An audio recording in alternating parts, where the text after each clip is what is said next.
A confirmation about the audio, please, guys. If the audio is clear and available, kindly confirm the same. Thank you.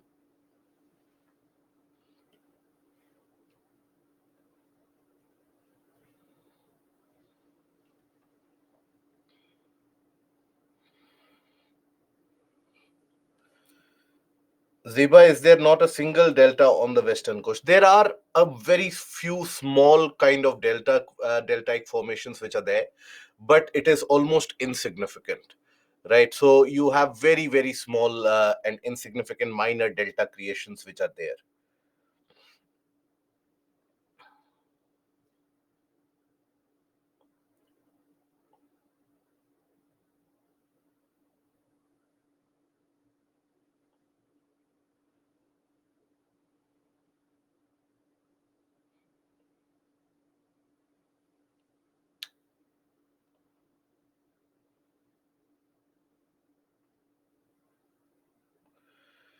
So, hello, a very warm good morning to all of you, and welcome to Baiju's Exam Prep IAS.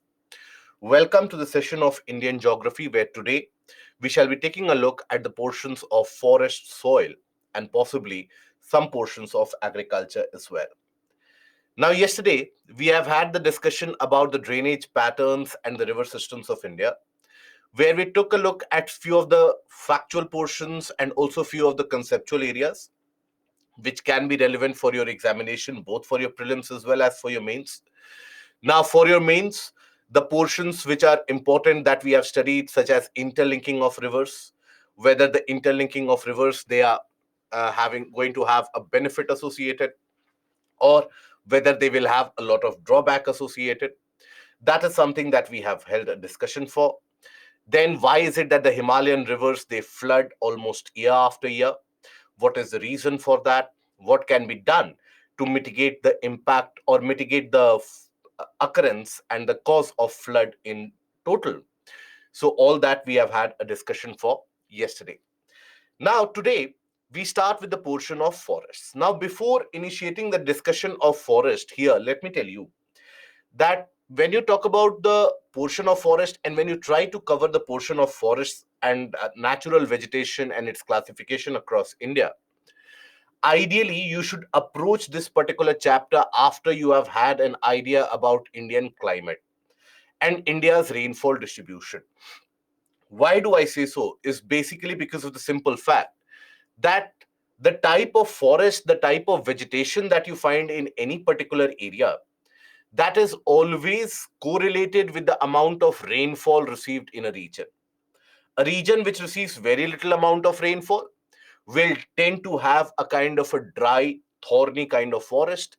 A region which receives very high amount of rainfall will generally tend to have a kind of the forest type where you see the tropical dense evergreen and rainforest or even moist deciduous kind of a forest. Now here, what is relevant for your prelims and mains? Is this important for your examination? First of all, absolutely yes. So here, for your prelims, what is relevant to know is rainfall regions, forest types, and their regional distribution.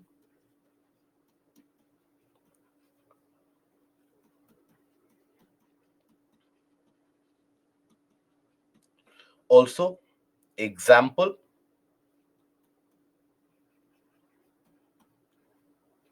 of certain species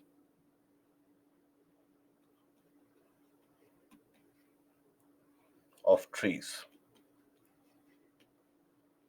for the forest types.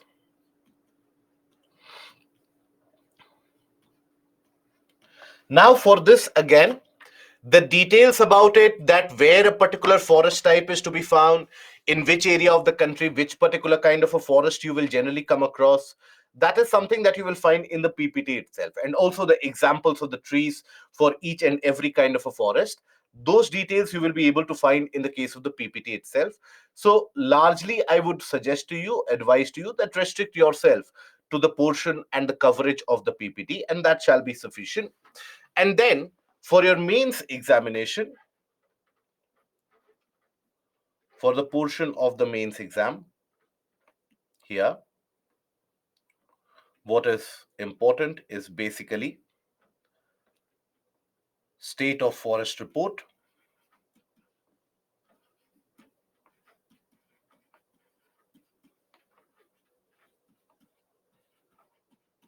This is released biennially.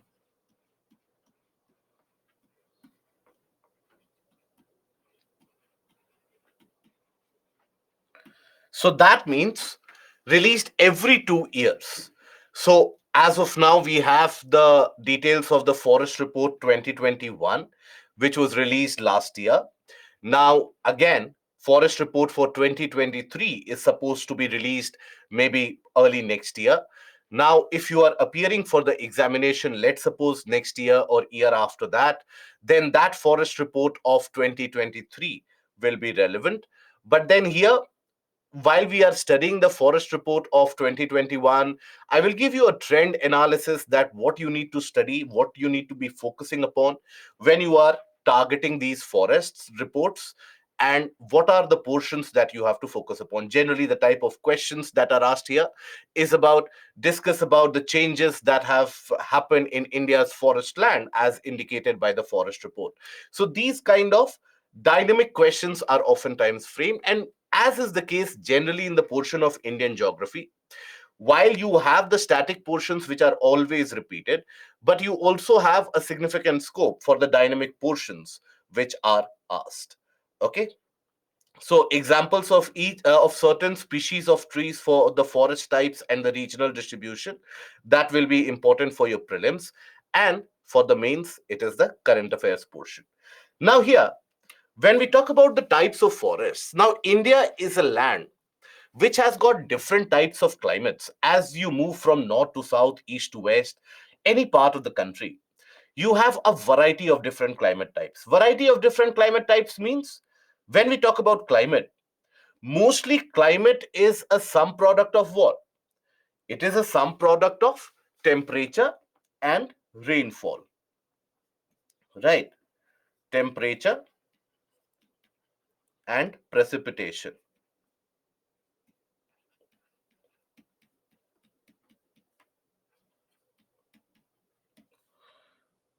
So these are basically the factors which end up influencing the climate.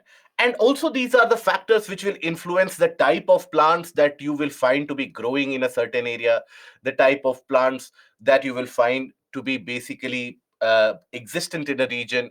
That will always be a product of what is the total amount of rain received, what is the average annual temperature which is experienced in that area.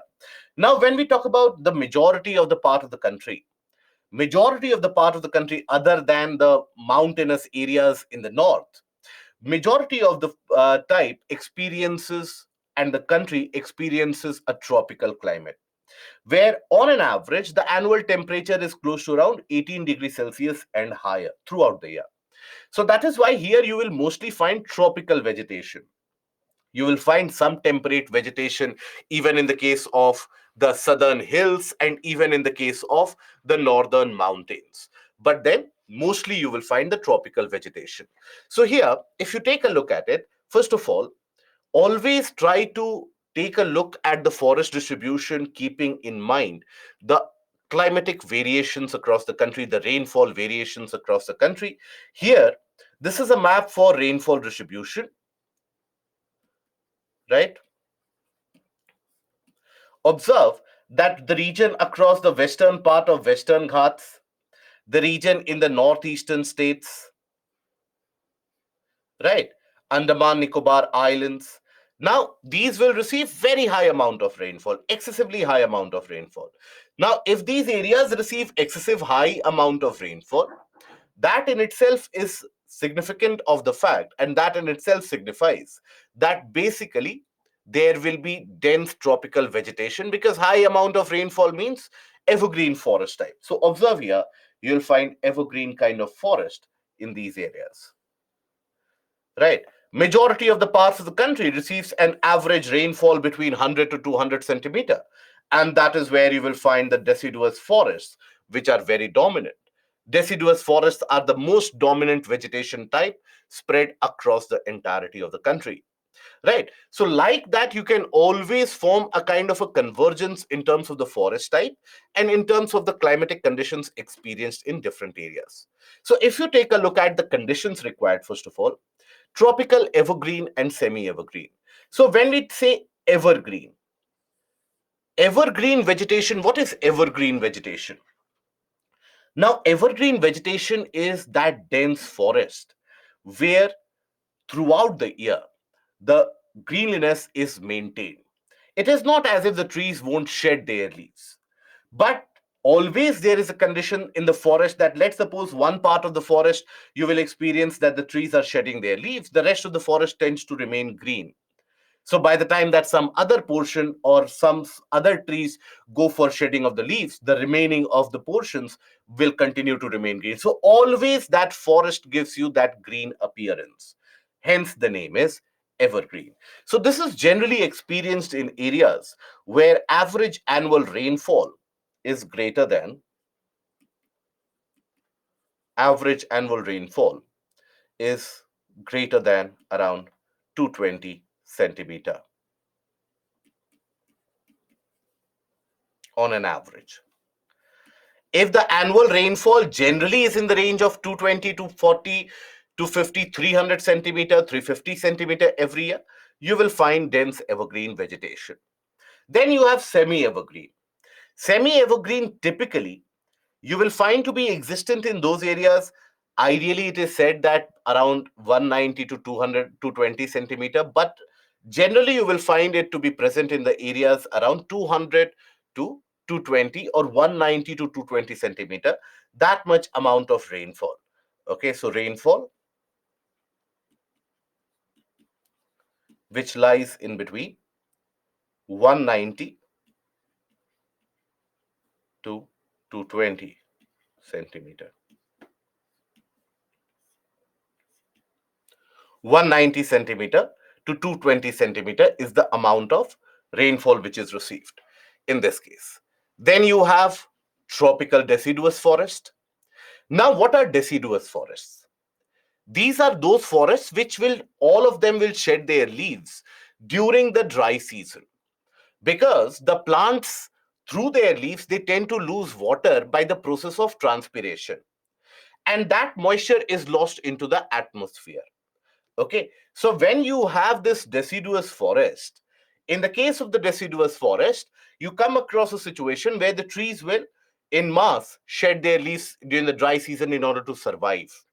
Again, when the rainfall comes, all the when there is moisture sufficiency, all the trees, they start generating newer leaves, and that is when suddenly the forest appears to be very green.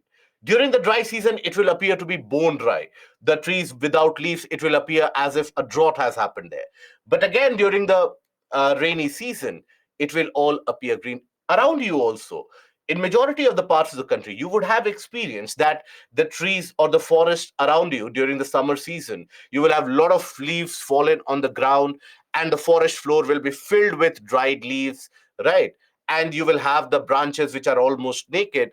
And then, as soon as the rainfall comes, again the greenliness returns. So, this is what is also referred to as the monsoon forests. Monsoon forests. Now, these are of two types. Basically, if you take a look at it, one is the type that you refer to as moist deciduous.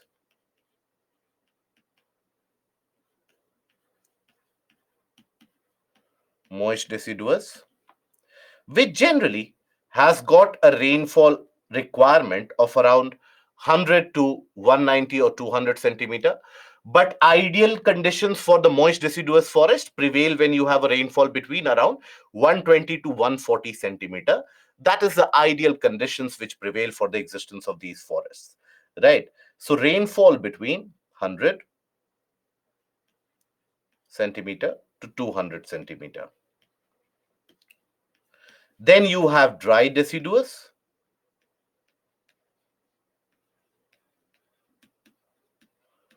and dry deciduous basically amount of rainfall which generally is experienced is between 60 to 100 centimeter or 70 to 100 centimeter of annual rainfall.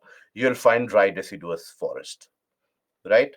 So roughly around 60 centimeter to 100 centimeter. That much amount of rains, you'll find dry deciduous forests to be in existence. Then you have thorn forests. So thorns and the trees having thorns, where do you experience them?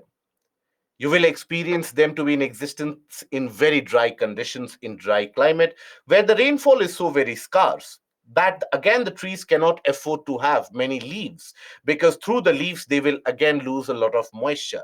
So they start having thorns instead, right? So that is where the rainfall requirement for this is basically in the range of 40 to 60 centimeter. That is the rainfall requirement. Then you have the montane forests. Montane forest means found in the mountainous areas, in the mountains and the hills, right? In the mountains and hills.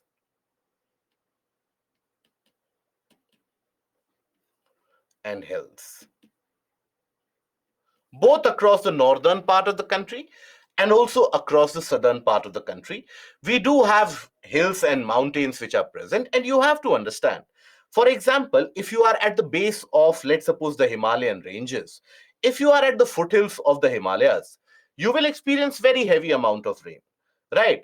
And the temperature also will be quite moderate. Temperature will be tropical condition at the foothills of the mountains. As you start moving up the mountains, let's say you have gone up 1,000 meters above the mountains, in the mountains, then the temperature will start dropping. Lapse rate will come into the equation.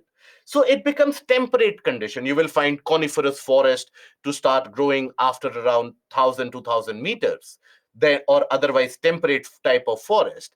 And beyond that, conifers, by that we mean cheer pine, the conical type of trees that you have, deodar, etc.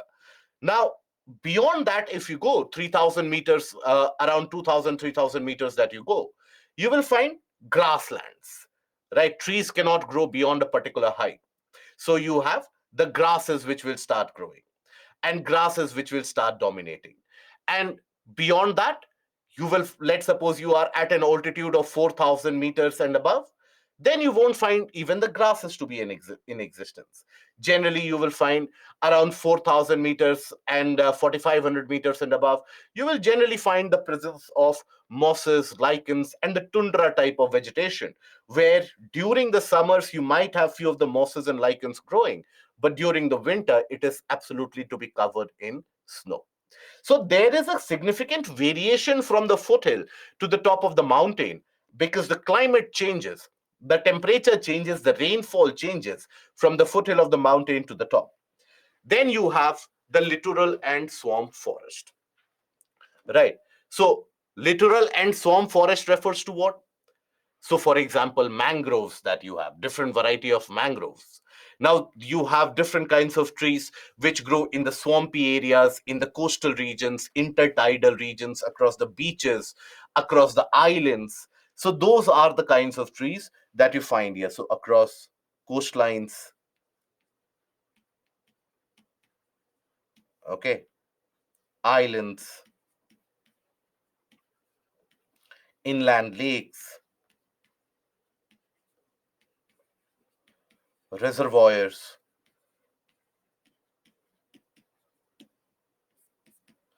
These are the areas where you will find these kind of littoral and swamp forest. Now here, another thing that you have to understand is, generally when we talk about from one region to another, different types of forests which are found, it is always the climate is going to be an important factor, as we have stressed upon that. But also, Please understand that let's suppose the region is receiving 200 centimeter of rainfall or 220 centimeter of rainfall. It is not going to be the case that immediately next to it, the next region will be receiving 60 centimeter, right? Generally, where you are receiving 200 centimeter of rainfall, right next to it, you might receive 140 centimeter or 150 centimeter. It is not going to be the case that right next to a region of 200 centimeter, you are receiving 40 centimeter. So that means that closer to the evergreen, you will find semi evergreen. Closer to the semi-evergreen, you will find moist deciduous. Closer to the moist deciduous, you will find dry deciduous. Closer to the dry deciduous, you will find thorn forest. So there is a natural progression or the natural gradient that you find in terms of the different forest types from one area to the next. There's a kind of a natural gradient which is involved here. Okay, so that is basically the general tendency. So one by one, let us take a look at each one of them. So when we talk about tropical evergreen forest, now in areas which typically have been receiving around 250 centimeter of rainfall and more, that is where you will find the evergreen forest to be in existence. Now in India, in which part of the country do you receive that much amount of rainfall? For example, in the western part of Western Ghats, for example, in the northeastern region, for example, in the island areas and the island territories. It is in those areas that you will receive very heavy amount of rainfall. So that is also going to be the regional distribution of this kind of a forest. So if you take a look at it, western slope of the Western Ghats, hills of the northeastern region, and Andaman Nicobar Islands. This is where evergreen vegetation will be found. Now, what is the condition required? Annual precipitation of over 220 centimeter on an average, right? 220 to 50 centimeter if the rainfall is more than that. Dense evergreen tropical vegetation, but also average annual temperature if it is around 22 degrees Celsius and above, that basically gives rise to these particular kinds of forest also. Now, rosewood, mahogany, any, ebony, etc., these are the commonalities. Now, about, for example, when we talk about the types of flora and fauna, that is something that we will be discussing whenever we cover the portion of environment and ecology. We will be covering that portion of flora, of the different types of animals that you find, about the global distribution of these kinds of forest. For example, in the region of Amazon rainforest, in the region of the Congo rainforest, in the region of Indonesia and Southeast Asia. Something that we have also looked upon when we were studying about the Köppen climatic classification. There also we have looked upon this fact. But that is basically where these forests will be dominant. And the animals there show certain adaptations. Also the plants here, they compete for sunlight. So that is why the trees, they grow very, very tall. The trees, when they grow excessively tall, then that means they will block the sunlight at top and the forest floor will be devoid of sunlight. So no vegetation on the forest floor. So all these different types of adaptations you will be covering in the portion of environment ecology when you cover the area of biomes. Okay. Now, semi-evergreen. Semi-evergreen, you will have some amount of vegetation which you will still be able to find on the forest floor, right? Because the density of the trees is not going to be very, very high. So some amount of vegetation is to be found on the forest floor. So where you have rainfall in between 200 or 190 to 220 centimeter, that is where semi-evergreen forest would be found. So in areas where less rainy parts of Western Ghats, Northeast region, and Andaman Nicobar, as I told you, that at the boundary region, where let's suppose a region is receiving 250 or 300 centimeter, let's suppose the less rainier areas in the Western Ghats, in the northeastern region, where you don't exactly receive 300 centimeter, but maybe 200 centimeter. In those areas, semi-evergreen kind of forest and forest vegetation will be found. So less rainy areas of less than around 200 centimeter and around 200 to 220 centimeter. So white cedar, hollock, and kale, that is commonly to be observed. I'll show you the type of questions also which have been framed from this by UPSC earlier. Now, here, many of the times you will find, because this is also considered to be a portion of biogeography, it is important for me to highlight because I have seen many of the candidates after coverage of the syllabus, they are absolutely clueless that, but you have not covered biogeography. When you say that you have basically covered about forest and soil, okay, but then you have not covered human geography. Then you say that we have covered the portion of population settlement, but then we have not covered economy. So most of us, we know only that classification. We don't know what is the detail of it. So this portion comes under the territory or the purview of biogeography. Okay, so here most of the portions, they are intermingled with the concepts of environment also as you go across.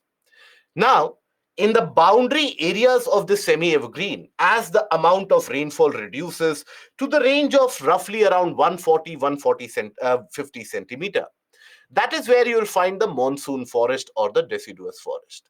Now, it is the most widespread forest across the country, across the entirety of the country. The average annual rainfall is around 120 to 130 centimeter. That is the average annual rainfall across the country. So this is the kind of a forest that you will find almost spread everywhere, right?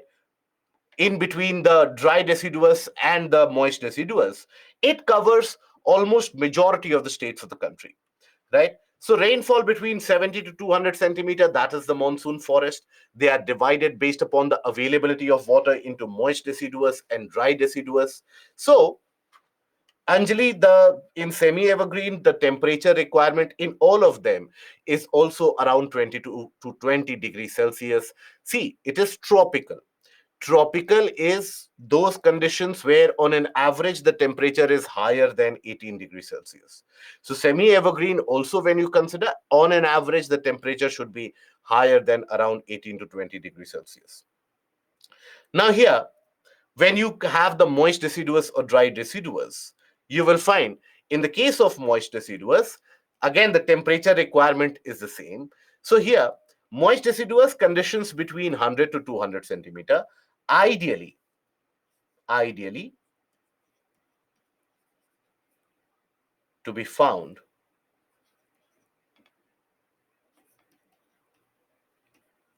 in areas having around 140 centimeter of rains. In those areas, ideally, you will find the moist deciduous trees and the moist deciduous forest to be found. Now, here you will find, where do you find these? So, eastern states along the foothills of the Himalayas also. So, here, for example, in the northern portion of West Bengal, northern extent of Bihar, northern extent of Uttar Pradesh, Uttarakhand. So, in those areas where the monsoonal rains are significantly caused because of the orographic conditions or because of the mountainous barrier, the amount of rainfall is still higher. So, along the foothills of the Himalayas in the eastern states, that is the northern extent of even Assam plains for that matter, even in Assam, even in the region of, let's suppose, West Bengal, northern part of Bihar, UP, Uttarakhand, parts of Himachal also. There you will find the moist deciduous eastern slopes of the Western Ghats, where the rainfall is not as high as the western slope, but it is still somewhere around 120, 130 centimeter moist deciduous. Andaman Nicobar, parts of Chhattisgarh, then even the parts of southern West Bengal, parts of Jharkhand, parts of Odisha. In those areas, you find these moist deciduous. So here you will find some of the trees which are very useful for commercial purposes. For example, teak, sal, shisham, sandalwood, all of these, right? Teak, sal, shisham, hurra, mahua, amla, semul, kusum, and even sandalwood. All these type of trees, which generally you exploit for commercial purposes, for the case of manufacturing of furniture, etc., and also for internal purposes, decorations, etc. So that is where the examples of this deciduous trees lie. Okay, you will find large quantity of these to be present in the region around Karnataka, for example, in the Nilgiri region of Karnataka, in the region of Kerala also, adjoining areas of northwestern Tamil Nadu also you will find these kind of forests. So that is where the rainfall on an average is around that range. Now, the dry deciduous to be found in those areas where the rainfall is around 100 centimeter, 90 centimeter. That is the region where you find dry deciduous. For example, almost the entirety of the central plains and the central portion of India, spreading across the region of UP, Madhya Pradesh, then even Maharashtra, then the regions of Eastern Ghats, for example, then the region of in that entirety of the Chhattisgarh in many areas. So there, where the rainfall in whichever areas are restricted to the range of around 90 centimeter, 80 centimeter, 100 centimeter, you'll find dry deciduous. Right? Red sanders is an important example of this. Now, red sanders is a kind of a tree which is typical to the region of Eastern Ghats. The Sheshachalam region around Andhra Pradesh is where this red sanders is endemic to. And this red sanders basically is a dry deciduous forest. This red sanders is in great demand in many of the nations across Eastern Asia because of their decorative purposes, and also they have these wood from the red sanders. They are said to have certain properties which are even used for medicinal purposes in certain areas, for example, China.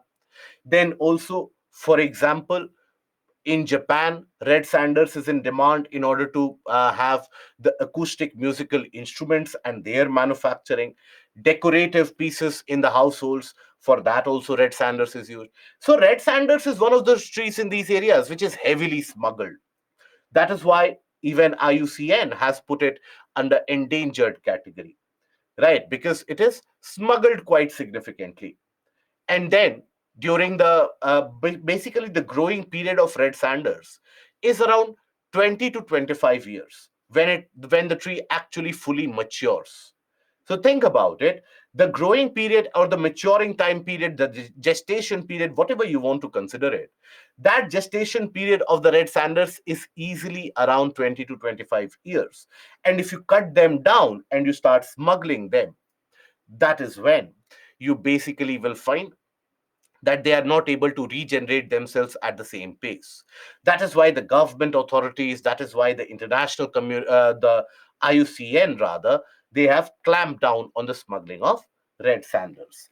Right. So most parts of India, of Uttar Pradesh, plains of Bihar, higher rainfall regions of Peninsula Plateau, and northern Indian plains, that is where you'll find them. Okay. So here. Does it used for tilak in puja? No, that is sandalwood. Sandalwood basically is something that you find in the moist deciduous. That is what you use for the during the time of veneration or during the time of various different rituals. That is your sandalwood. Okay, you had a very large sandalwood mafia in the region of Karnataka and joining regions of Kerala, that was run by one of the biggest smugglers and the most vicious of the smugglers that India has seen in the name of Virappan. So he was one of those who basically specialized in the smuggling of this sandalwood, right?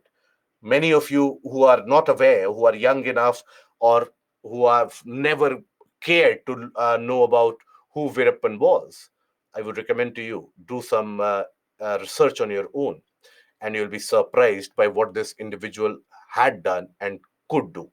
He alone is attributed to be responsible to for killing of more than 1,000 elephants and tuskers in that area, right, in that particular region. So one of the biggest smugglers that India has actually seen.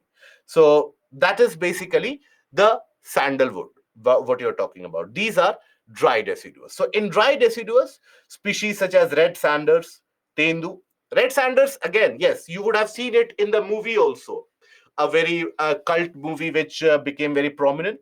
about the smuggling of the wood, right? And so after that, almost everyone and anyone now knows about Red Sanders. Earlier, they would not. So that is where the Red Sanders also became very popular. Yes, the movie of Pushpa, right? Correct. Deepti, is he alive? No, had he been alive, then we would not have said that the greatest smuggler that India had ever seen. Obviously, he died, and it was at basically a kind of a very good book has been written by an IPS officer who was made in charge of. And in fact, there has been, if I'm not mistaken, there has been a very nice uh, documentary series which has been released about the exploits of Virappan. And I think it is on one of the platforms such as Netflix, I think, if I'm not mistaken, where you have these exploits of Virappan which are indicated. He was the one who was responsible for kidnapping of mega stars, etc. Just do explore it. It is one of the most vicious things that the southern part of the country had experienced. Those of you from the region of Karnataka, from the region particularly around the Mysore belt, you would remember that phase, or your at least your parents would remember that phase, where at one point of time, venturing out from one region of Karnataka, let's suppose you wanted to go from Bangalore to Kerala, and if it is after 5 p.m., people would not go, because the fear of kidnapping, the fear of violent things happening on these forests was so very high. So lawlessness was very, very high at that point of time. No, IPS officer was also killed, but you had the IPS officer Vijay Kumar. Now, presently, he has been put.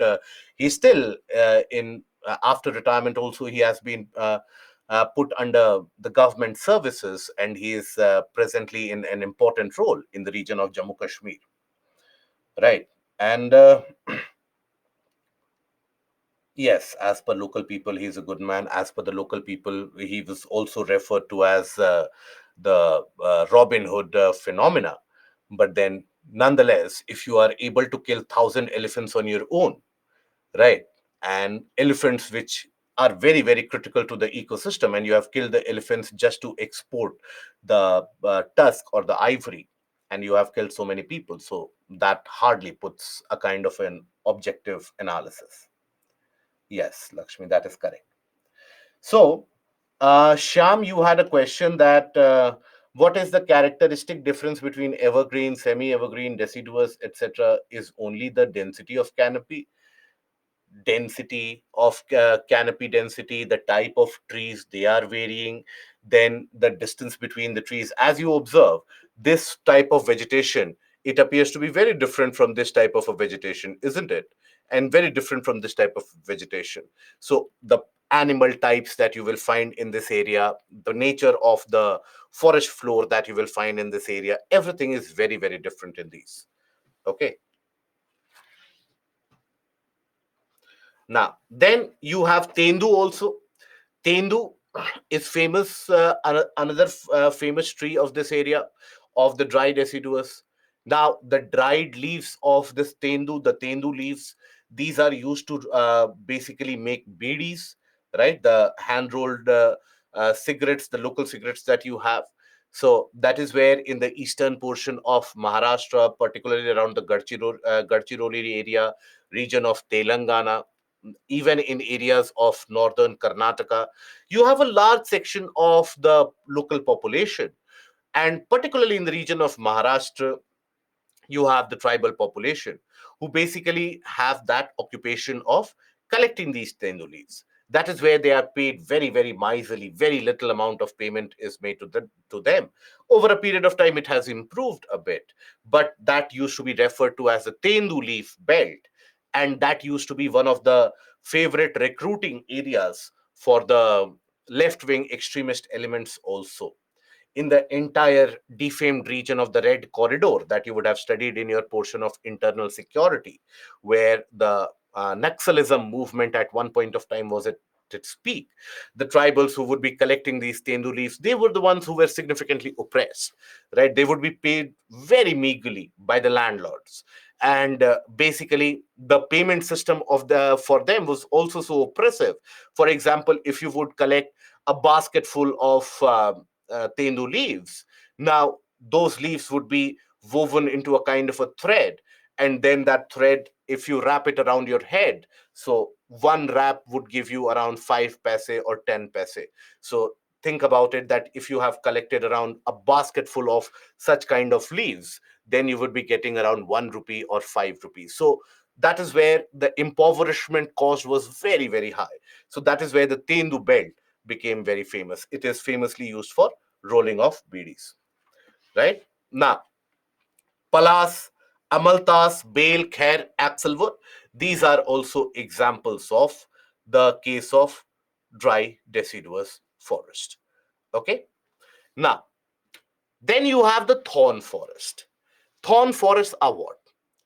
When we talk about thorn forests, here the amount of rainfall is less, around 50 centimeter, but even around the range of 60 centimeter, 40 centimeter around it also, you will find them. So those areas which receive very little amount of rainfall, Gujarat, Rajasthan, right? For example, in the region of Punjab, Haryana, western parts of UP, in these areas, even in portions of Telangana, even in some small areas across the region of Maharashtra on the leeward side of Western Ghats, where the annual average rainfall is extraordinarily less, there you will find the presence of these thorn forests. So, semi arid areas of southwest Punjab, Haryana, Rajasthan, Gujarat, some parts of Madhya Pradesh, Uttar Pradesh, in these areas, western part of Uttar Pradesh, that is, in these areas, you have very little amount of rain. For example, the rainfall and the monsoonal phenomena reaches to the at the last to the region of Punjab, Haryana, Western UP, and with it withdraws at the earliest from the region of Punjab, Haryana, and Western UP. So the amount of rainfall caused there or experienced there is extremely low. So that is where the typical natural vegetation is, that of a thorn forest. Babool, ber, wild date palm, khair, neem, khejri, palas, these are the examples of thorn forest. And understand, you will find certain kind of trees which can grow in dry deciduous condition and thorn forest condition also.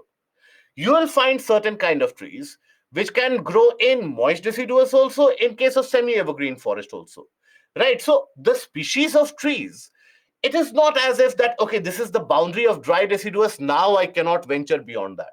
They also adapt immediately at the boundary zone, at the zone of the ecotones. You will find these kinds of transitionary forest to be in existence. In all of these, understand the temperature requirement is on an average, because we are talking about the tropical forest, the average temperature required or experienced is annual average temperature of around 20 degrees Celsius or higher.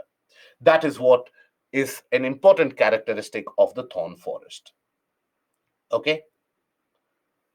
Punjab, Haryana gets less rainfall, then how these areas are so fertile? That is a very significant conceptual question. So, Rishika, in that case, the northeastern region and the western part of Western Ghat should be the most fertile soil that you ever come across.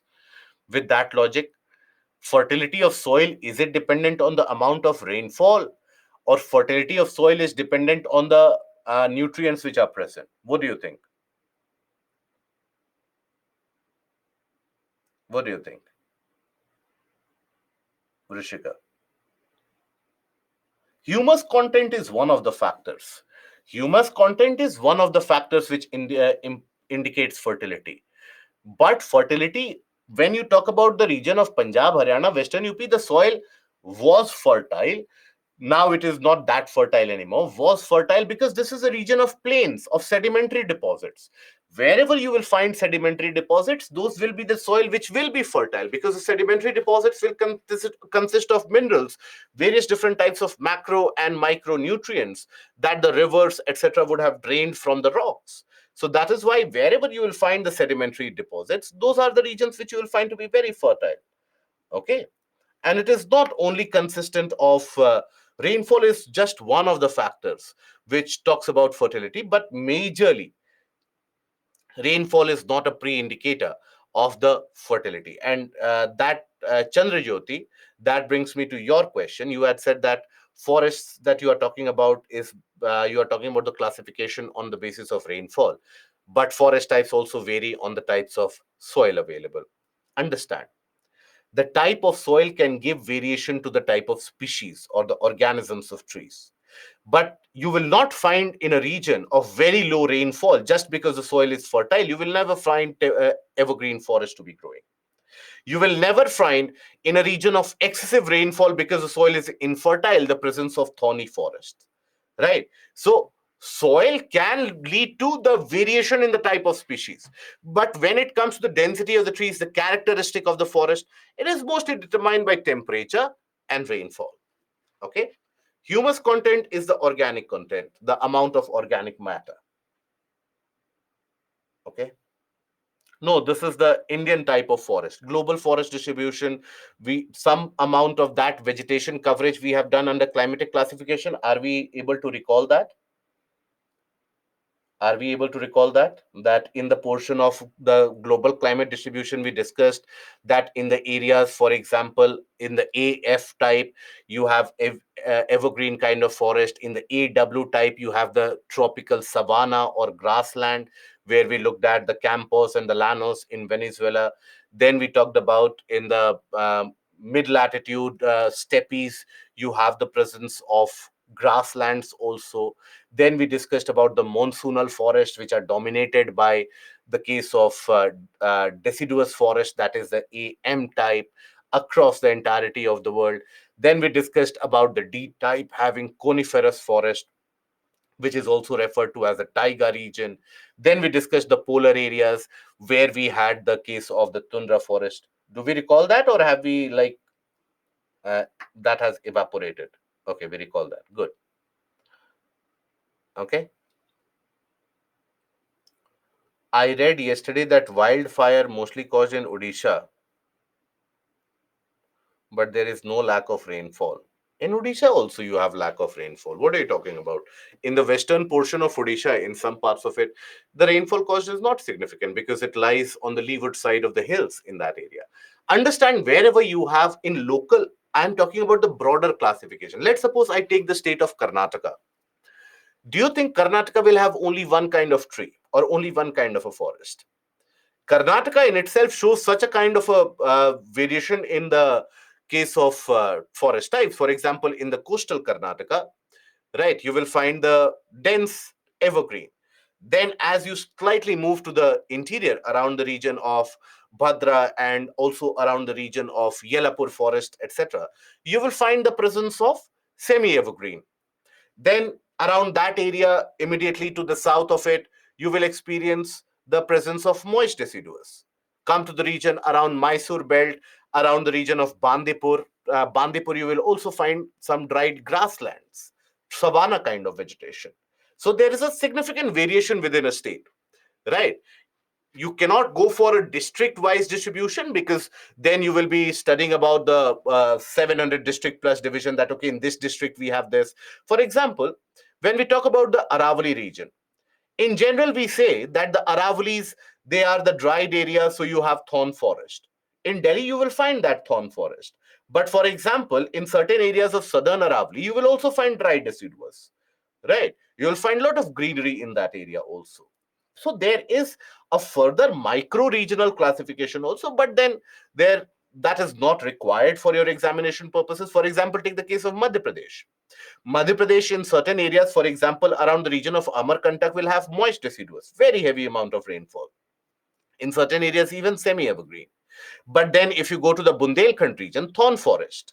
If you go to the Chambal area, the rainfall many of the times is even lesser than what is required for the thorn forest, right? If you go to the Nimar area of Madhya Pradesh, Nimar region has got, for example, the presence of dried deciduous trees. So same is the case with Jharkhand also, same is the case with Chhattisgarh also. In Maharashtra, western coastline receives very heavy amount of rainfall, dense evergreen forest. If you go to the eastern part, the Vidarbha region of Maharashtra, thorn forest, dry deciduous to thorn, right? So there is a regional variation in place, but this is the larger variation of tree type that you go for across the entirety of country. Odisha is drought prone, yes.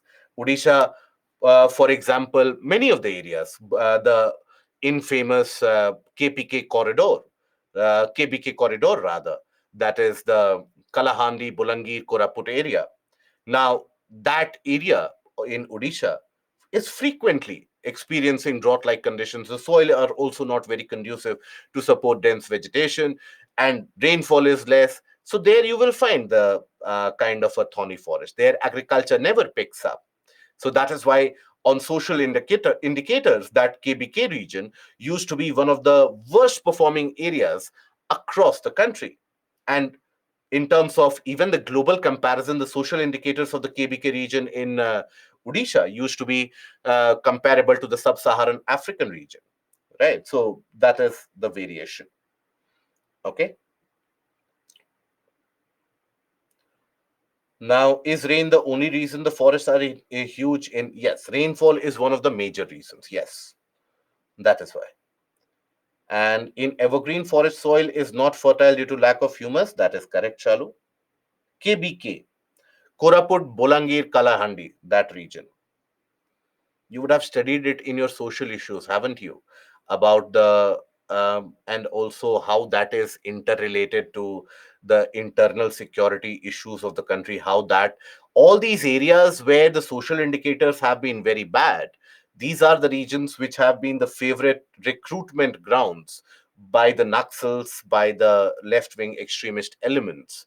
And that is where the entire concept of aspirational district was brought into place, that these are the regions that we have to promote the infrastructure building and developmental processes, so that if the people in these areas they experience the light of development, then they won't basically have any such grievance against the government of the state or the government of the center, so that they don't pick up arms against the government, right? So this is something that you would have studied otherwise, or you would have come across in your general awareness. Where rainfall happened in southwest monsoon clouds hitting the Himalayan mountains, is that not on the states of Punjab and Haryana? So when does that rainfall happen, Shyam? It happens at the end of July, and that too only at the foothills. So in the foothills, I will tell you about the foothills of the Himalayan mountains. Foothills of Himalayan mountains, you will receive some amount of rainfall, and there you will find dry deciduous, in certain cases even tropical vegetation you will find in the region of the foothills of the Himalayas. Delhi is moist deciduous? No. Delhi is dry deciduous to thorn forest. That is the condition of Delhi. Anjali. Why evergreen forest have less humus? Because of very high amount of rainfall, the rate of decomposition is very high. As the rate of decomposition is very high, so even the portion of the organic matter that gets consumed by the microbes, and that is where the soil is devoid of nutrients. You will study that in environment. Landslide should be less in tropical forest. Who told you? Why? Why do you think landslide should be low in tropical forest? Understand, please understand, landslides, they are not always caused because of excessive rainfall. Even in the regions of the mountains such as the Himalayas, it is not the case that always there is going to be rainfall immediately after rain. When does landslide happen in the Himalayas? If you have experienced landslides in those areas, or if you have witnessed that, let's suppose it is raining very heavily today. Let's suppose today landslide will rarely happen. The soil soaks in all the moisture. Tomorrow or day after tomorrow, when the sun shines again bright and sunny, that is when you will find that the soil starts getting dried up and gets disconnected from the lower portion or the subsoil. So then the topsoil becomes completely loose in the truest sense. And that is when the moisture which has been soaked by the soil, along with the loose soil, that starts coming in. So that is the condition you will find even in the Eastern Ghats. Okay. Now we come to the montane forest.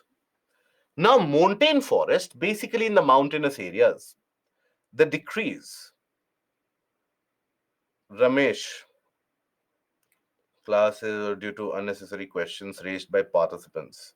See, Ramesh, each and every question we have to cater to that. Otherwise, I'm also exposed to a significant rant from your side, because yesterday I did get that kind of a rant from one of you, that you are not answering my questions. So I have to answer the questions. And basically, each and every question is important, because you never know where that conceptual clarity is being left off. That is why I try to address as many questions as possible. But still, let me assure you, by the time that I end the session, I will still have 5 to 10 people who will continuously type on the keyboard. My questions are not answered, but then that is the nature of the game, my dear friend. Now, when we talk about the montane forest, in the mountainous areas, the decrease in temperature with increased altitude leads to a corresponding change in natural vegetation, because from the foothills to the higher up, the amount of rainfall, the temperature that is experienced, everything starts varying. At the foothills, the amount of rainfall is going to be very, very high. So many of the times at the foothills, you will find even the case of tropical evergreen vegetation, right? Tropical evergreen vegetation can be found here. As you move slightly higher up, you will find the coniferous forest and the coniferous trees. They start taking over. As you move further higher up, you will find the grasses, they and the grasslands, they start becoming very common. As you move even further higher up, lack of trees, maybe mosses and lichens during the dry season, otherwise only covered under ice and snow. So there is a variation from one region to another. So varied successive vegetation from the tropical to the tundra, which change in the altitude. Now, at the foothills of the Himalayas, in certain areas, you will find deciduous, that is moist deciduous, moist deciduous. Now, here keep in mind that in the hill ranges, for example, in the northeastern area, around West Bengal, and even some parts of Uttarakhand, you will find evergreen broadleafed. So, evergreen vegetation are also to be found. Oak, chestnut, that is to be found in these areas. Rhododendron, in many of the cases, is to be found in these areas. Then, as you go to the slight elevation, 1,000 meters to 2,000 meters, wet temperate type. Wet means high rainfall conditions, high moisture conditions. That is where you will find these wet kind of forest and wet trees that starts to dominate. Now, further higher up, around the region of 1,000 to 2,000 meter, cheer pine, chinar, deodar, walnut, they are the ones, the conifers kind of trees. Some of these conifers, they start to be growing. Now, these are again vital in terms of their commercial utility, in terms of their commercial purposes. For example, cheer pine. Now, that is one of those where, if you would have observed the cheer pines, they have a kind of a needle shaped leaf. Now, the only purpose that they have the needle shaped leaf is to adapt to the conditions of very high amount of snowfall. Now, from these needle shaped leaves, you will oftentimes find that at the base of them, you have some amount of oil and liquid which is separated. Some amount of volatile organic compounds are also released into the atmosphere. Now, during the dry season, all that secretions of that sticky, viscous oil which is present on the trees and the tree trunk, that serves to be a fuel for the forest fire. So, in many of the areas of these cheer pine, for example, even in areas of Uttarakhand, you will find the forest fires during the dry season to be very prevalent and very widespread, because the oil that they have secreted, that during the dry season becomes a tinderbox. It can catch fire very easily. Now, in states such as Sikkim, now this oil which is secreted from the region of, or from the leaves and the leaf nodules of the cheer pine, there you will find substantial amount of biofuel being manufactured from here. So it is of economic significance also, significant amount of economic significance. Devdar, this is the Devdar tree.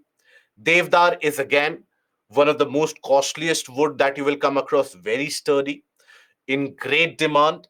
That is why Devdar is also smuggled, right? This is, observe the shape of the tree here. It is almost conical, and the leaves won't be very broad. Why?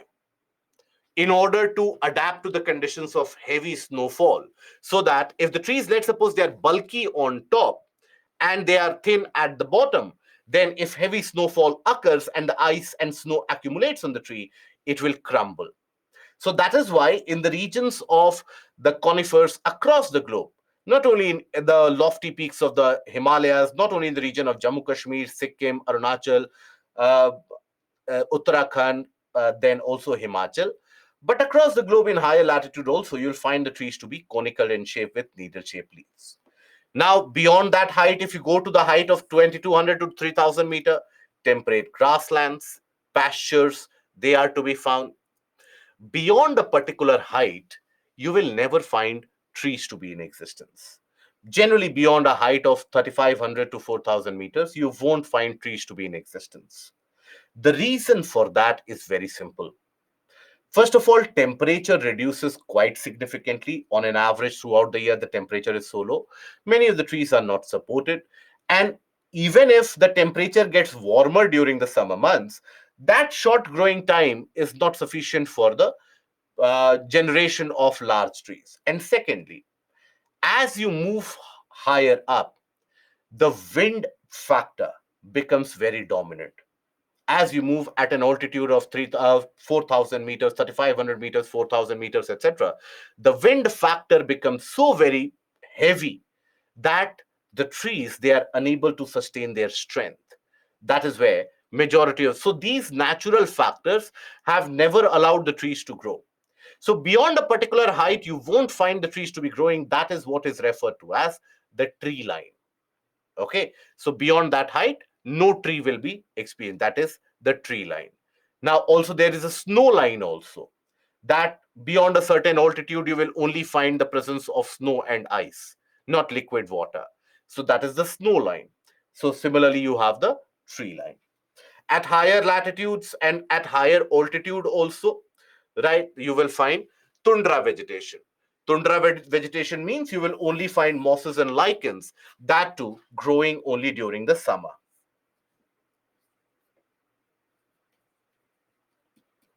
Growing during summer.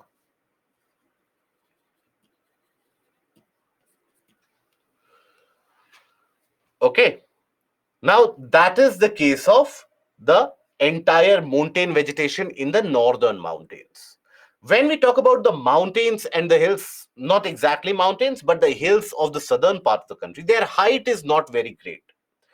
The height on an average is between 800 to around 2,000 meters above sea level. The amount of rainfall generally is, most of them receive higher rainfall. Average annual temperature in the southern hills is always to be greater. So there, at great altitude, that is at a height of 1,000 meters, etc., you will find some amount of temperate vegetation, but mostly tropical vegetation will be dominant. In areas of Nilgiris, for example, you will find the presence of evergreen vegetation, which is also referred to as the shola vegetation, the sholas. It is referred to as sholai in Tamil. That is from where the term is derived from.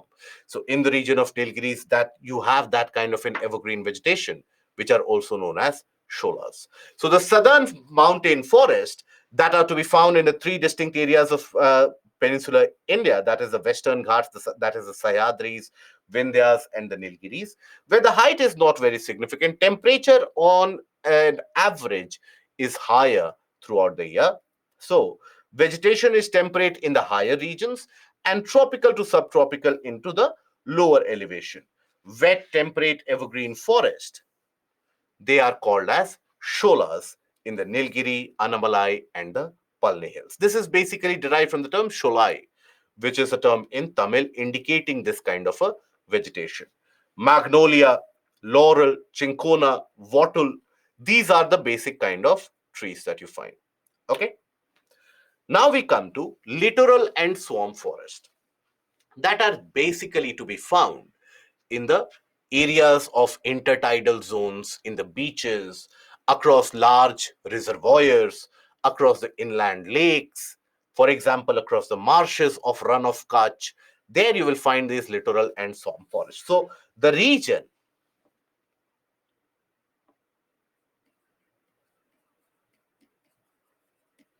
regions where you find them. Coastal states.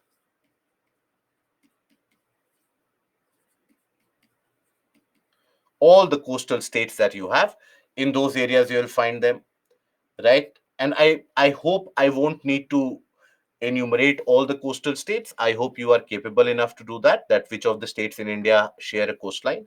Then the islands that India has. Yes, it is similar to the mangrove forest.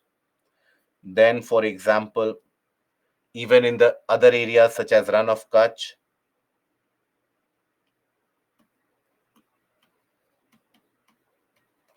then in the areas such as Rajasthan, you have Sambar Lake in Rajasthan. There also you'll find inland lakes. Example, Rajasthan. Even in areas of Jammu Kashmir, even in areas, inland lakes of Jammu Kashmir, for example, around the region of Vular Lake, also you'll find this swamp vegetation, right? In JNK, then in Sundarbans,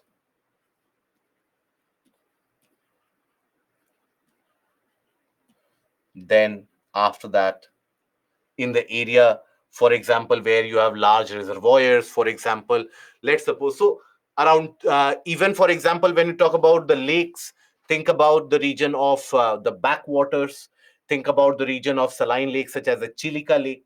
There also you'll find them, right? Then for other than that, you have for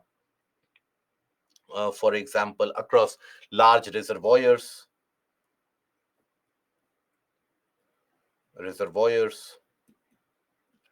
for example, around the Hirakud, you will find across these large reservoirs, you will find the presence of these small mangroves and the littoral kind of trees, right? So there are these kinds of trees that you find. Mangrove vegetation is an example of this particular kind of a forest. Littoral forest can be classified into beach forest, tidal forest, and freshwater swamp forest. For example, the swamp forest or the forest that you find around the region of Wular Lake, that will come under the example of beach water swamp. For example, a freshwater swamp. For example, the mangrove vegetation that you find in the region around Sundarbans, many of them will come under the category of tidal, right? So, example of this is mangroves vegetation. In mangrove vegetation, for example, you have also got Sundari tree. Sundari tree is the name from where the entire name Sundarbans has been derived from, right? So Sundarbans, a forest of Sundari tree. So that is where that name Sundarbans has been derived from. So that is also to be found in significant quantity in that particular area. Which type of trees or flowers which float on the lake? Okay, water hyacinth. Are you talking about water hyacinth? You have various different species which float on the lake. So that is water hyacinth. These are some of the invasive alien species that you have. Those won't come under the category of forest types. Those are plant types. Okay. Now we come to the portion which is relevant for your mains examination, that is status of forest in India. Now, in India, ever since the Forest Acts of 1927, etc., have been passed, the concept has been for the conservation of the forest land. The concept has been to prevent the large scale deforestation. Now, we do know that during the 1800s, massive and unprecedented level of deforestation was witnessed across the foothills of the Himalayas. And that deforestation was basically carried on by the British. Why? In order to have that wood used for two purposes. One was for the manufacturing of the railway sleepers. By railway sleepers, I don't mean the sleeper classes of the railway coaches. By sleepers, I mean, I hope you would have seen the kind of a pile or a kind of uh, for example, support system. When you have the railway tracks, in between them, you have these kind of things, right? Nowadays, they are manufactured by concrete and cement. Earlier, these used to be in wood. Even today, if you look at the older railway tracks, you will have these wooden railway sleepers. So, for that, it was significantly used.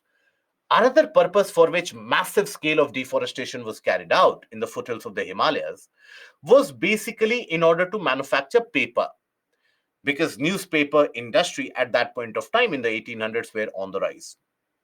So the concept was to conserve the forest. Ever since the forest acts have been put into place.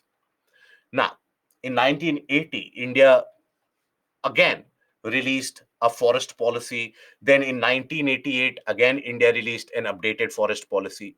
Now, as per the forest policy of 1988, India basically set itself a goal that we will have 33% of the geographical area of the land covered under forest.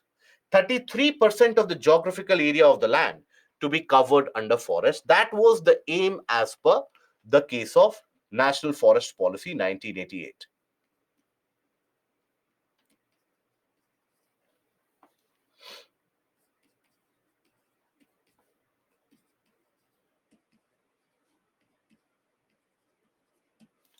To increase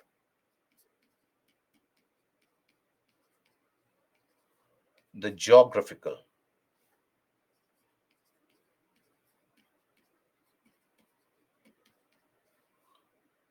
coverage of forest, geographical aerial coverage of forests to 33% of land. Okay. Now, in order to ensure that this process is carried on, India started carrying out a biennial exercise, that is every 2 years, where it started releasing the India State of Forest Report. Now, this India State of Forest Report is published by the Forest Survey of India. This fact becomes important for your prelims. That who releases the India State of Forest Report? It is released by Forest Survey of India.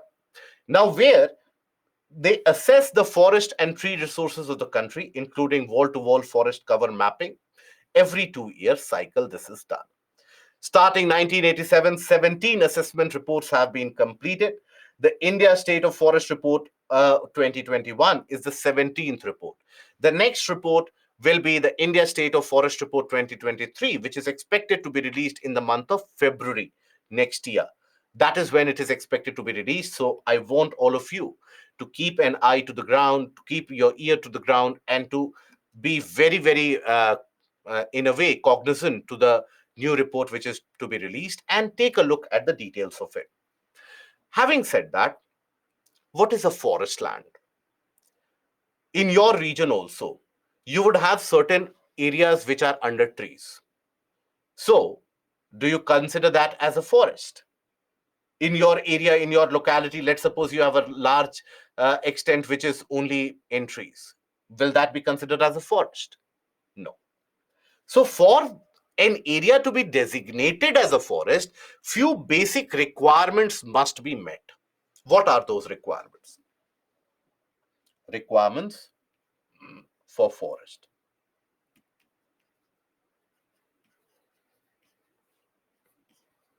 For forests. So you have basically got area larger than 1 hectare. The area under vegetation should be larger than 1 hectare. And what is the other requirement? Other requirement is that canopy density should be greater than 10%. Or canopy cover should be greater than 10%. Now, what do we mean by canopy cover? What do we mean by canopy in general?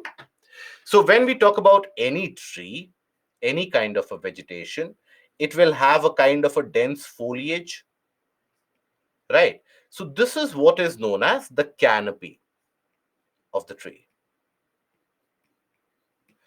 So if let's suppose we are considering an area like this, if you are taking a top view, then basically, based upon, if you're taking a top view, obviously you won't be able to see the roots. It is basically the canopy that you will be able to spot. So in that area, if the canopy cover is greater than 10%, you will you can consider it as a kind of a forest.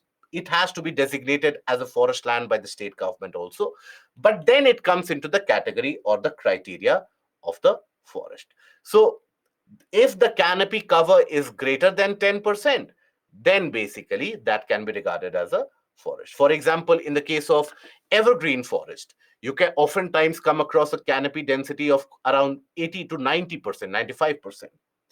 Right? In the case of thorn forest, you come across the canopy density close to around 20% or 15% in certain cases, even in certain cases 25 to 30%. Dry deciduous, generally around 40 to 70%. So that is where the canopy cover varies from one region to another, right? So that is basically the case of, in this area, whichever area that you are considering to be designated as a forest, in that area, if the canopy cover is greater than 10%, you can regard it as a forest. So that is also used as a classification of the forest type. For example, this is the report, Forest Survey report of 2019. Observe this. Observe this report first of all. Very dense forest, only 3% of the geographical area. Moderately dense forest, 9.3% of the geographical area. Then open forest, again 9.2% of the geographical area. So by the way, you don't have to learn that very dense forest is this much, that much. If you repeat it and revise it enough number of times, you will be able to recall that the region under very dense vegetation is around 3% of sorts. And that has largely remained consistent. Then that gives us the total forest cover. Total forest cover of the country in 2019 was 21.67%. That was the total forest cover in 2019. Then you have the tree cover. What are the tree cover? So, for example, in your city, let's suppose you have a region of vegetation, but then that is not a forest. Obviously, not every area where there is a tree, you call it a forest. Would you? In your locality, if let's suppose there's a park which has got certain trees, would you call it a forest? Obviously not. If you are calling it a forest, then that means you have never been to a forest. So basically, that is never referred to. That will be referred to as tree cover. So tree cover across the country was 2.89%. Right? So the total forest and tree cover combined, this is the one where we want it to exceed 33%. Ideally, that is the goal of the portion of National Forest Policy 1988. Now, the scrub or the non-forest area, that has also been given, but basically non-forest area in 2019 was 76.92. But how do you classify what is included in the portion of very dense forest, what is included in the region of moderately dense open forest? How do you classify that? This classification is again done based upon the canopy cover. For example, where in the case of very dense forest, the very dense forest basically is where the canopy density is around 70% and above. Where will you find a canopy density of the forest to be 70% and above? Evergreen, semi-evergreen, moist deciduous. That is where, in certain cases of moist deciduous, that is where you will find the canopy density to be higher than 70%. Then moderately dense, where canopy density of 40 to 70%. Right? So dry deciduous, in certain cases, even the moist deciduous, that is where canopy density might be less than 70% of the area. Then open forest, lands with less canopy density of less than 10 or more than 10%, but less than 40. So 10 to 40, open forest. Observe here, the tree density is very less, isn't it? You will mostly have some of the grasses, etc.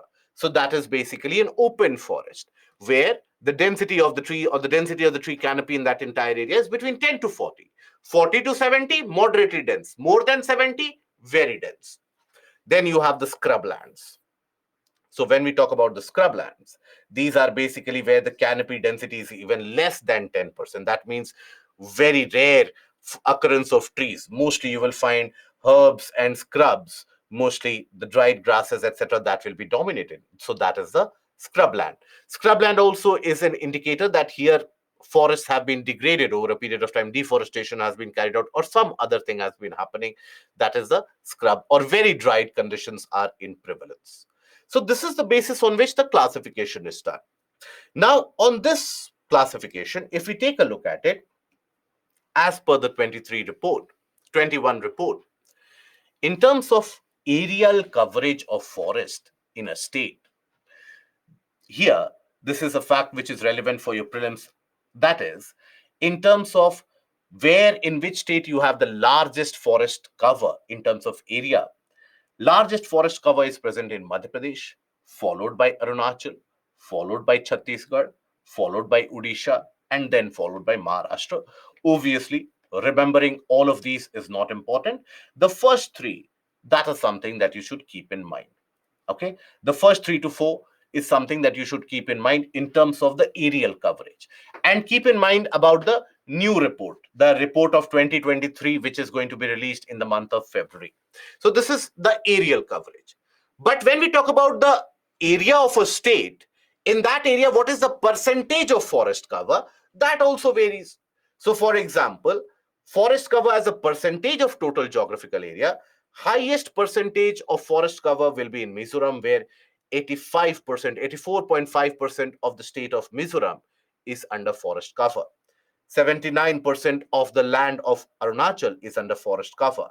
Meghalaya, Manipur, Nagaland, these are basically the areas in the northeast where, in proportion to the geographical area of the state, forest cover is in the range of 75 plus percent. And the irony is that the highest rate of deforestation observed anywhere across the country is being observed in these areas. Highest rate of deforestation. Deforestation is happening here because of agricultural extension, because of lumbering activities where you basically collect the wood, you cut the wood and collect the wood. That is where many of the very famous plywood companies that you would have seen good ads about. The plywood companies where they will advertise that if you use this plywood, you will clear civil services, you'll be able to go to the moon, you will never get COVID, your life will change. Those plywood companies, they have made huge profits by basically cutting down the trees in the northeastern region with connivance, obviously, with the bureaucrats, with the connivance of the administrative officials and also the politicians. Right. So that is where the rate of deforestation is very high, due to which you have a very different kind of impact which is faced on the ground surface or on the ground region. Now, as of the latest report of 2021, you have the total forest and tree cover of the country is around 80.9 million hectare, which is 24.62%.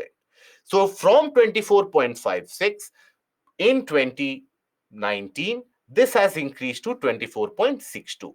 Wait for the next report to see where it has come to. So see, earlier it was 24.56. This is the number that you have to keep in your mind. Okay. It won't be that rather than 24.56, you have written 24.54, then 0 marks. No, no, you are wrong. No. That kind of a thing is not there in UPSC. But basically, from 24.56, 24.62. Now, as compared to the assessment report of 2019, increase of 2200 square kilometer of the forest land has been observed. Out of this, an increase in forest cover of 1540 square kilometer, an increase in tree cover of 721 square kilometers. So these are the differences that you have to be able to highlight if a question in the mains is asked about what are the details of it. Forest and tree cover have increased by 2,261 square kilometer and an increase of 0.4% in terms of the total forest and tree cover. Now, here, 5 states with the largest increase in the forest area. This is also a portion which can be relevant for your prelims. If UPSC goes absolutely to the base of the facts that I want to ask factual question this year. You cannot complain to UPSC that you are being unfair to us, can you? So basically, 5 states with the largest increase, where as compared to the last report, there has been a substantial increase in the forest cover: Andhra Pradesh, Telangana, Odisha, Karnataka, Jharkhand. These are the areas, largely in the region of Andhra Pradesh, Telangana, because they have significantly and very significantly, the forest officials, they have curbed down upon the act of smuggling and the cutting down of trees. Any of your seniors who are in the forest department there, they will tell you how their lives have become so very difficult for the last 3 to 4 years, because now they have to consistently keep a track that if there is a kind of a smuggler moving around in a district, or if they actually have their own intelligence units in the forest services. I hope you are aware it is not a government sector job for that intelligence, but it is a local intelligence that they cultivate, where as soon as a smuggler comes into a nearby village, these guys are alerted about it, and they start hovering around the region just to see that if a tree is cut down or not. And in the forest, mind you, if you have been to a forest during the night or during the evenings, that is when mostly deforestation is carried out, or the illegal cutting down of the trees is carried out. It creates a very large or huge noise. It is not something which goes unnoticed. And that is where, if the government wants, as is always said, if the law enforcement agencies, they come to it, they can ensure that lawlessness is not carried out anywhere. So that is one of the good results that Andhra Pradesh has shown. Jharkhand and Odisha have always been in the areas where the, and also Karnataka, where the forest cover is continuously increasing, because the existing forests are being conserved, and afforestation, reforestation programs, regardless of whosoever is the government in power, they have basically clamped down on it. This is the reason why Karnataka is also witnessing the rise in, for example, tiger population, the rise, and even certain very rare species, like black panther, they are being sighted in multiple regions in Karnataka. That is because the Karnataka also realizes that its ecotourism potential is very, very high, and that is where they are really benefiting out of it. Okay. Now, other important highlights of this report: total mangrove cover of the country has increased by around 17 square kilometer. Bamboo forests across the country, they have indicated a substantial rise, because the growing period is very small. And bamboo, ever since the regulations have indicated that, and the regulations have been eased such that bamboo can be used for manufacturing of paper and other materials. So that is where bamboo forests have indicated a rise of 29%. That is purely for economic purposes. The area under very dense forest has also shown an increase of 500 square kilometer. But mind you, if you take an average since 1990 to 2021, right, around 3 decades, India has lost thousands of square kilometers of very dense forest. This is where the environmental activists, they are up in arms against the governments of the day. And their contention, their argument is very simple, that look, you are carrying out the deforestation of very dense forest for construction, etc. And you are saying that we will go for compensatory or afforestation somewhere else. But by the process of artificial afforestation, where you are planting the trees, you can never be able to recreate a very dense forest ecosystem. Generally, in the case of afforestation, in afforested areas that you would have come across, you would have seen that trees are planted in rows and columns, right? It resembles sort of like a garden. It will take many years. If you allow it to be undisturbed and if the conditions are conducive, then maybe a kind of a dense vegetation will grow. But that means for those many decades, we are losing that kind of a typical ecosystem. 17 states and UTs, they have around 33% of the area under forest cover, right? So that is basically the highlight of the State of Forest Report 2021. Now, take a look at the type of questions which have been asked. In India, which one of the following types of forest is teak, a dominant tree species? moist deciduous, rainforest, thorn forest, and then temperate grassland, forest with grassland.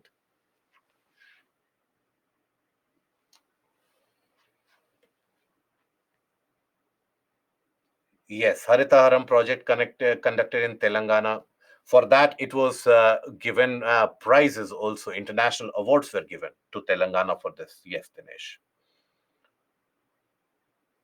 And no,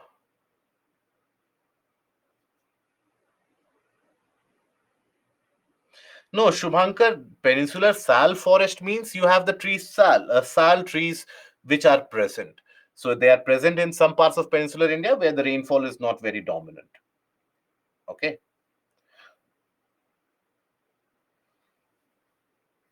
So here, Major Musharraf, you have a very basic question which you have not understood the concept. I will tell you about it.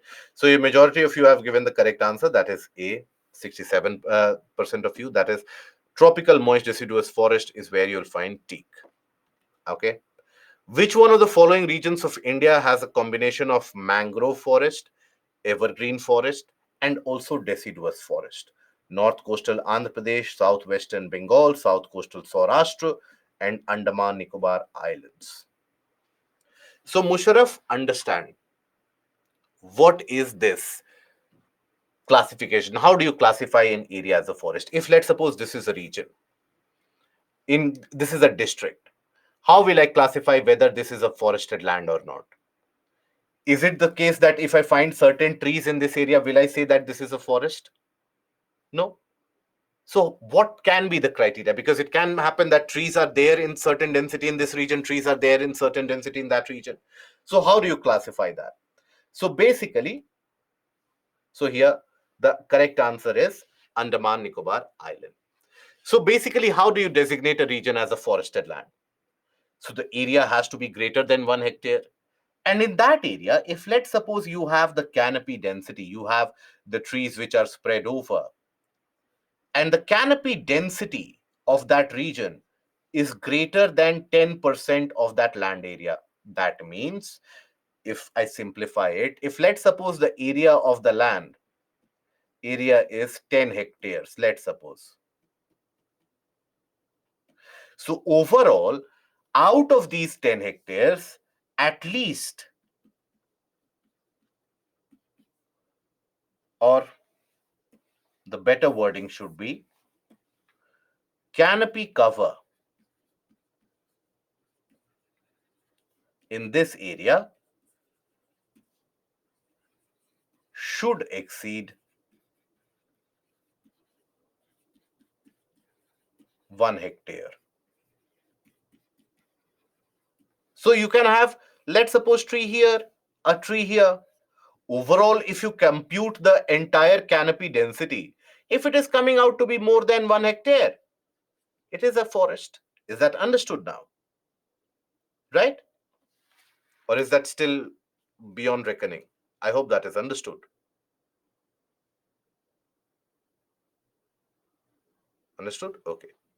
Forest Conservation Act, the amendment of it is covered under the portion of Environment Ecology. Forest Act and its amendments, that is covered there. Canopy meaning, Hemlata, when you have a kind of a tree, any tree, this is the portion which is known as the canopy. Right, Shyam? How forest cover is increased, is that mean that any person grows the forest like a garden? No. See, forests have the natural tendency to reproduce and regrow. They have the natural tendency to reproduce and increase their aerial coverage. We restrict that aerial coverage by construction activities, by cutting activities, by extending our agricultural system in those areas. So we continue to cut down the trees. And that is where we limit them. If we allow them to regrow naturally, we reduce the deforestation activities, automatically the forest land will grow. And plus, you have reforestation, afforestation programs on the side of the government. Let's suppose you are a private company, you are a private institution. If you have carried out a construction, for that you have carried out the cutting of the trees in certain areas, you have to go for a compensatory afforestation. That is how the forest land basically grows. Canopy cover is basically measured from the satellite data. So, if you measure, how do you think the forest land across the country would be measured? Do you think a person with a tape in hand would start, and another person will be holding the tape in hand, and they would start measuring length and breadth of the country? It would take forever, hundreds of years. So, first of all, with the satellite data, you measure the green areas. Then you zoom in and you find out that where the canopy cover, because from satellite mostly you will be able to observe only the top of the tree, right? So that is where you basically zoom in on those areas, you get a canopy density coverage. Then your local forest rangers on the ground, the foot soldiers on the ground, they basically go there to verify that yes, indeed, this is the area under trees, not under grasses. And that is how eventually you compile that data, and then you come across the forest report, right?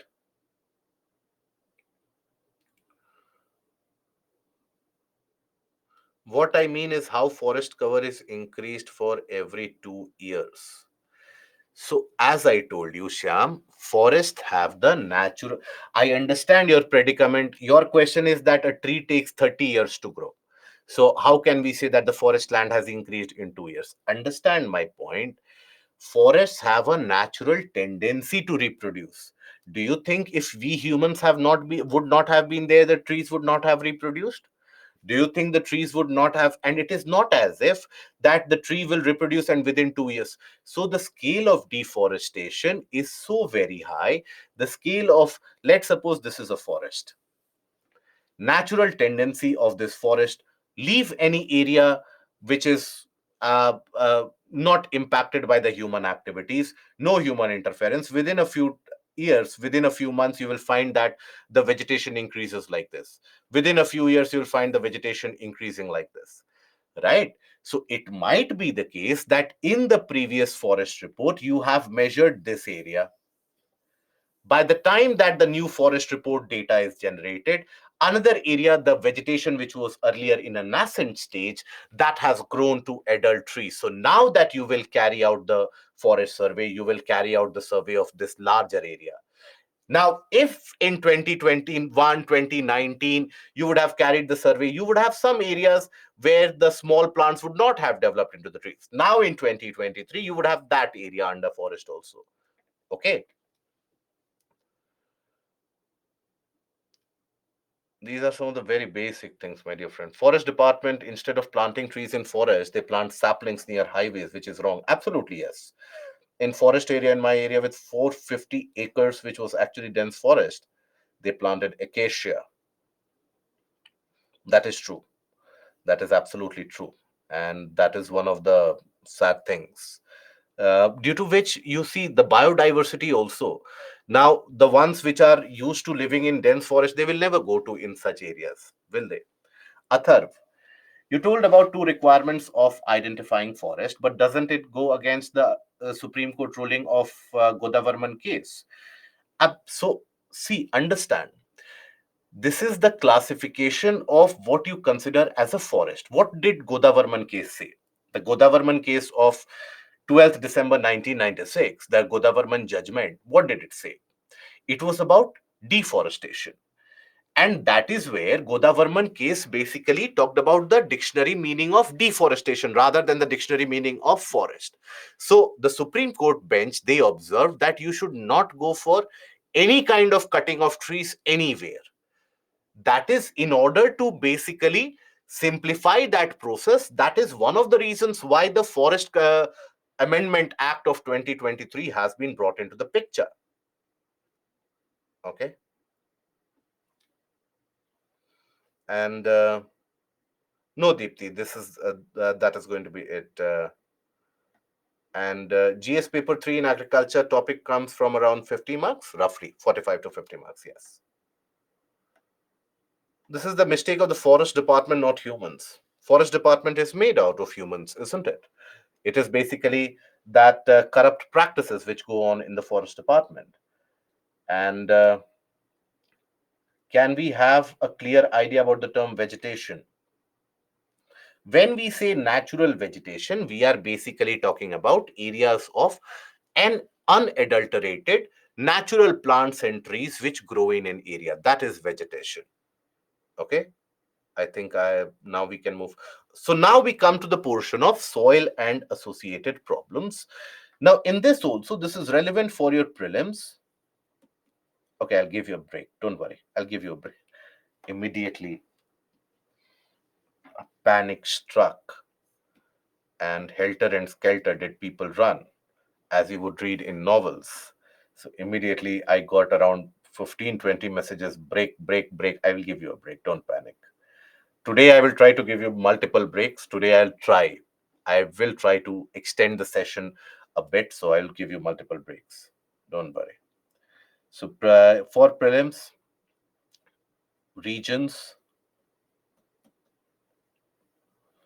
of various soil type,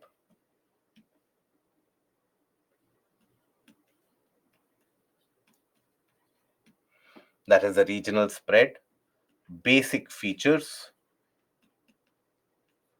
not of all the type of soil, right? Many of the students, they start learning all the soil types, but if you analyze the trend of the questions that UPSC has been asking, generally you will find questions associated with alluvial soil,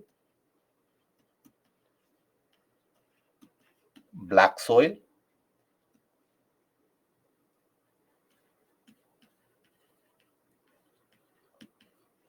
red and yellow soil,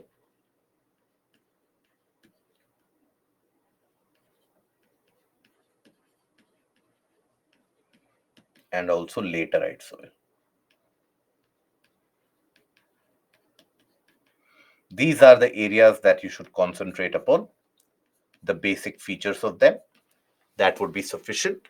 For the mains examination,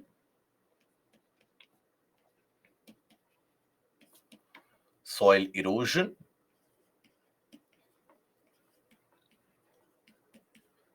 and degradation. And if you know the issues why the soil is getting degraded, then obviously conservation measures of soil. That will be the important area. Okay. So that is basically something that we'll cover after the break. So we take a break. We take a break of 15 minutes, and then we'll be back after 15 minutes, and we'll continue with the portion of this soil. Seema, don't worry about those things. Just concentrate on the session. By Tuesday, your entire module will be completed. Okay, so just this is the thing that we will continue after the break. Let's take a break and let's be back.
A confirmation about the audio, please, guys. If the audio is clear and available. Thank you. In school, we have only three types of soil: sand, loamy, and clay. So, um, first of all, I'm not ready to agree to that. But in case you have read only those kind of soil in the school, we will elevate that level. So, here we talk about the soil and associated problems of it. Now, here, just like in the case of forest, I had told you that read the portion of forest after you have had a significant control over the climatic portions of India, after you have been well versed with the climatic portions. Here, I would suggest to you that read this portion of soil as well as the case of minerals and the mineral distribution only after you have covered in detail about the physiographic divisions of the country. This is one of the reasons why I spent more amount of time telling you and more amount of effort in describing to you about the origin of the various parts of the country. Because once you are aware about the origin of the various different physiographic portions of the country, then you get an idea. For example, let me give you an example for this, what I mean to say by that. When we talk about the region of the northern plains, we do know that the northern plains have been created as a result of significant amount of deposition by the rivers, isn't it? So when we talk about the northern plains, the deposition by the rivers will create what kind of a soil? Alluvial soil, older or newer alluvium, that will be formed. So the distribution of alluvium soil will be easily explained when you have, or can be easily depicted once you know where that sedimentation has happened. So naturally, if I ask you that where do you think that alluvial soil can be found? So the northern plains, all the way from the region of Punjab, Haryana to the west, to the region of Assam and Brahmaputra plains to the east, and also across the eastern coastal plains, the foothills of the Aravalis. So in these areas, you'll find alluvial soil. Then we have seen and observed about the formation of Deccan traps. In Deccan traps, we basically have seen the case of that how basaltic rocks and flood basaltic rocks, they disintegrate to form the black soil. So if you have to think about the black soil region, that is the area around the Malwa Plateau, around the region of the Deccan traps where you will find black soil. Then, for example, we have also seen that the older areas across the country, such as the Chota Nagpur Plateau, the Bastar Plateau, the Telangana Plateau, in some parts, the region of Karnataka Plateau, they have all had a volcanic origin and an older volcanic origin, not the flood basalt. So, in these older volcanoes, which have not the characteristic of the flood basalt, in these areas, you will find red and yellow soil. So, like that, if you have a clear cut idea about the physiographic divisions, then automatically you will be in a position to tackle and automatically talk about the distribution of the soil. Again, I will reiterate, on the verge or on the risk of repeating myself, maybe for the hundredth time or maybe for the thousandth time. But why I do repeat it multiple times, that regardless of this, I will have the same queries that it is very factual. How do I learn this? The subjects are always going to be approachable, understandable if you are able to interlink. The moment if you approach these subjects chapter wise, each of the topic wise, and you are only learning it off, it will be such a uh, huge task that it will be very, very difficult to gain a good hold over that. So the more you are able to interrelate, interlink, for example, if I tell you about the soil type, and if you know about the climatic conditions, then automatically you will be able to understand that which kind of crops can be grown in which areas, right? So agricultural crop conditions, that automatically is a natural derivation from that. Automatically, if you know, in a region you have plateaus, and in a plateau region you cannot carry out farming to that significant extent, but let's suppose when we talk about the plains, in the plain deposits you can carry out agricultural activities. So there you will be able to discuss and also derive that population density will be high in which areas, right? Building infrastructure would be difficult in which areas, building infrastructure would be easy in which areas. For example, building canals, think about it, a natural kind of a question. Construction of canals. For canals, what do you need to do? You need to dig out the land. So where do you think canal construction would be easier? In the region of the northern plains or in the region of peninsular India? What do you think? Where is it that the canal type would be, construction of canal would be easier? Very good. In the region of the plains. That is where you will find most of the canals. Then, when we talk about another method of irrigation, that is construction of tanks. Tanks are basically where you have an enclosure made out of stones, etc., and you store water, excess water due to the river runoff or excess water due to the, let's suppose, rainy season. Now, we do know that if you, let's suppose, store water on a sedimentary soil, water will immediately start percolating below. It will start seeping below, it will be lost. But if you have a rocky bottom, then that water can be accumulated. So, construction of tanks ideally is well placed where? Peninsular India or the plains of India? What do you think?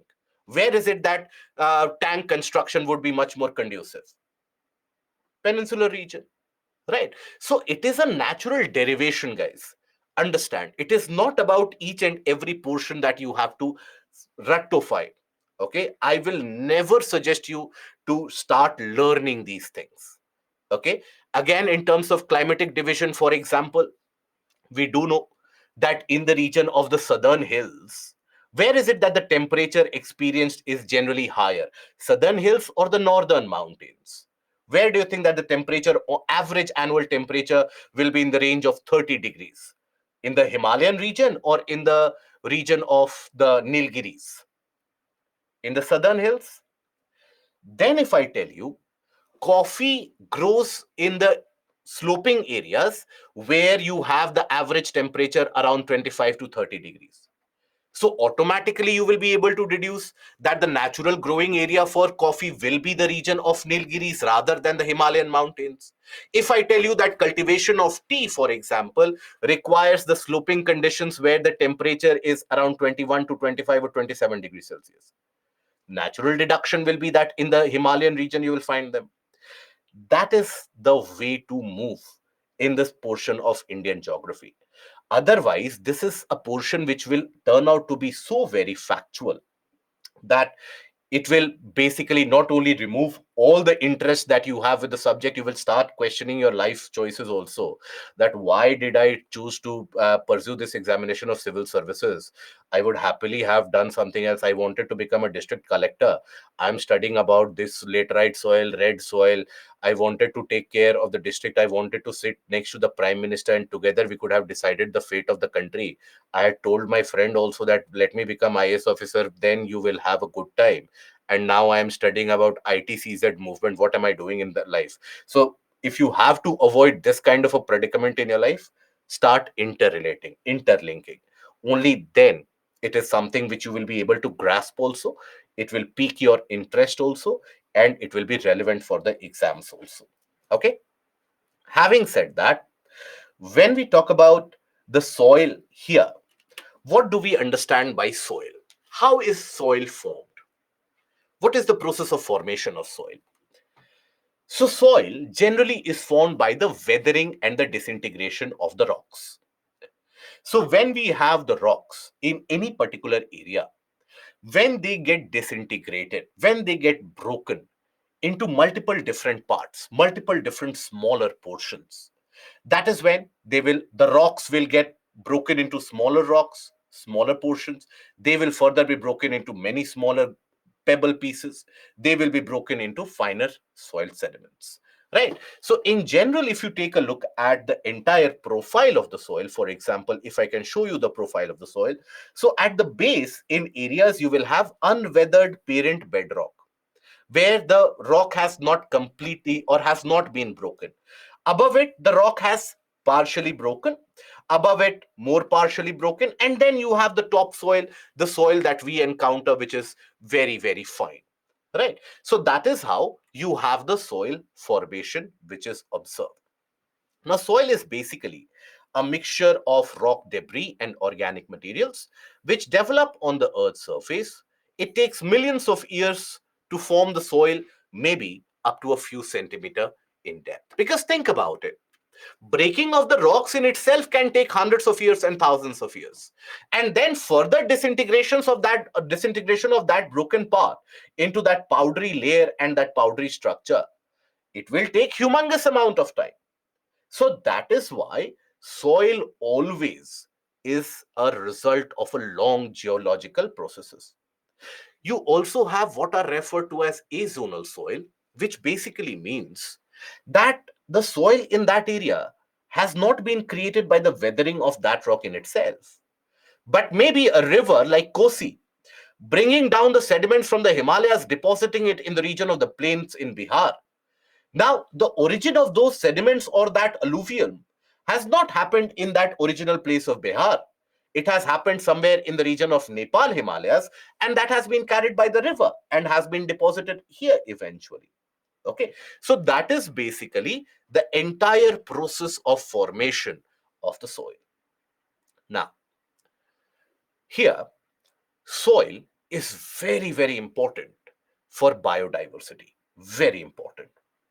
In environment ecology, most of you who have attended the sessions of environment ecology, we have held a detailed discussion about it.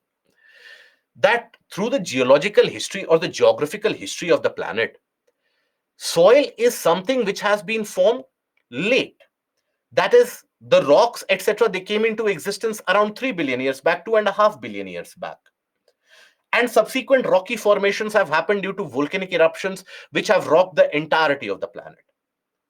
It was only around 500 to 400 million years ago when the entire surface was covered under mosses. Mosses are something that you will find in, let's suppose, the damp rock near you or a damp surface near you, maybe a damp cemented surface, etc. Damp means which is wet. Now, there you would have found a kind of a green coverage, a very tiny green coverage. If you step on it, you basically expect that slip to happen. Now, those are your mosses. So, millions of years of those mosses only inhabiting the entirety of the planet. The entire planet was covered like a green carpet. That basically started the biological disintegration, biological weathering of the rocks, and eventually combined with the physical and the chemical processes, the rocks broke down into the form of the soil, and that became the basis. When the soils developed, that is when the few of the species of plants, they started developing the roots underneath. And when they could develop the roots underneath, let's suppose this is a surface, if the plants could develop their structure underneath, that means they could support their weight above.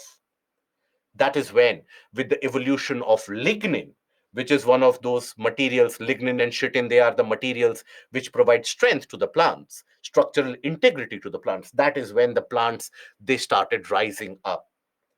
And that is when you had the growth of certain types of plants, which eventually evolved into trees. So, for all the life form that we have, soil is an important constituent. It is said 1 teaspoonful of soil can have more organisms as compared to many of the various ecosystems, because endless amount of microbes, endless different types of small insects, worms, etc., everything you will find, they start dominating the soil.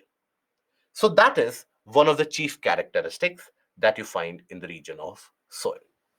Now, the formation of soil is dependent on many factors, not only the process of formation, but the characteristic that the soil has, the characteristic that a soil possesses is dependent on multitude of factors. What are those factors? So first of all, the factors affecting the formation of the soil, the parent rock or the bedrock, which disintegrates, and that gives the content of the rock into the soil. So here, for example, take the case of flood basalt, which you find in the Deccan Trap. It is that disintegration of the flood basalt which gives rise to the black soil. For example, consider the older volcanic rocks of Chota Nagpur Plateau, of the region of Bastar Plateau, of the region of Karnataka Plateau. Now, these areas, the rocks, they are infused with iron particles. Iron, if you recall, have that reddish tendency. So when these rocks will disintegrate, that is when you will have the red soil formation, right? Then that is why parent rock or bedrock is very important in terms of the characteristic of the soil. Now, one portion we had covered in the initial sessions of climatology, that is when we talk about the presence of the various different rocks and the gases in the atmosphere. The rocks, are they rich in nitrogenous compounds, or are the rocks poor in nitrogenous compounds across the world? What is your understanding, or what is your recollection? Are the rocks rich in nitrogenous and nitrate compound, or are the rocks poor in nitrogenous compounds? Very good, very poor, because the nitrogen in the atmosphere is not able to interact with the rocks, is not able to react with the rocks. So that is why majority of the rocks, they are poor in nitrogen. So when these rocks will disintegrate, when these rocks will break down to form the soil, will the soil be rich in nitrogen, or will the soil be poor in nitrogen? Always poor in nitrogen. That is why majority of the soil types across the world, they are very, very poor in nitrogen, right? The content of nitrogen in the rocks, in the soil across the world is very less. And the plants, they do require nitrogen for growth. That is why for agriculture also, one of the most predominantly used fertilizer is that of a nitrate fertilizer, that is urea. Urea is applied and used almost in every farmland across the entirety of the world because the soils are poor in nitrogen, right? So the characteristic, the mineral composition of the parent rock or a bedrock is very relevant and important in terms of determining the composition and characteristic of the soil. So nutrients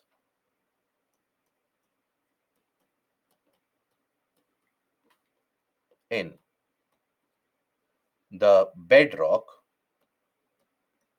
yes, Dinesh, correct.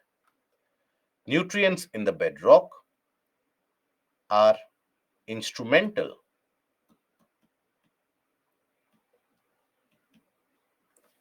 in determining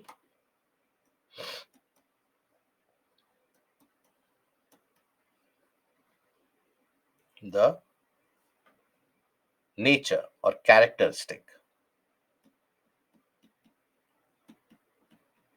components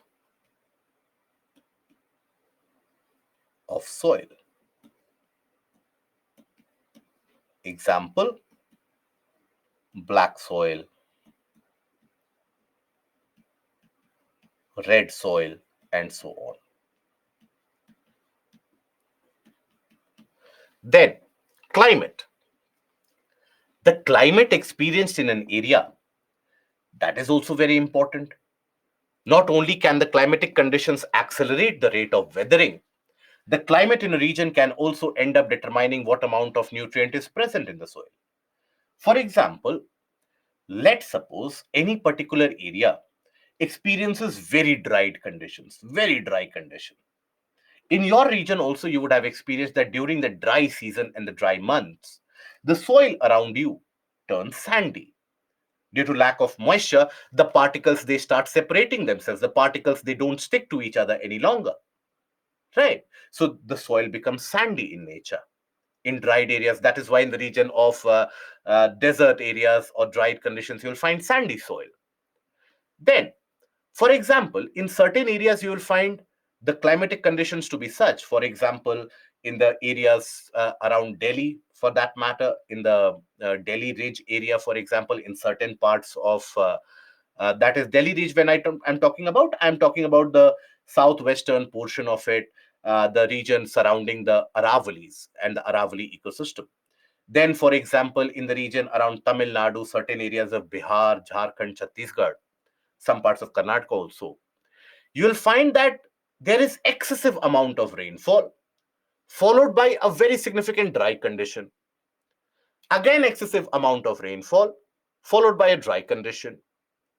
Now, in that, what will happen? Whenever you have excessive rainfall, now that water will start seeping into the soil. It will dissolve the various different salts and nutrients which are present in the soil. And where will that water go? It will take it to the lower levels, isn't it? It will start taking it to the lower levels. And all those nutrients will be from the top surface, it will basically be pushed to the lower levels. And then you have dried condition immediately following that, very dry, sunny condition. So the topsoil now will be devoid of nutrients and it will harden almost like a rock.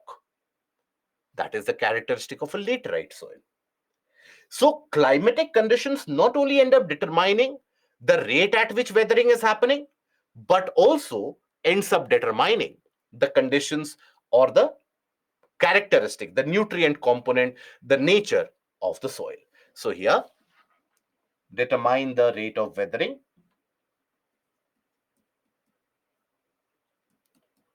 The rate of weathering. Weathering and the nature of soil. So if the rate of weathering is fast, soil formation will also be quickened. The process of formation will be quickened.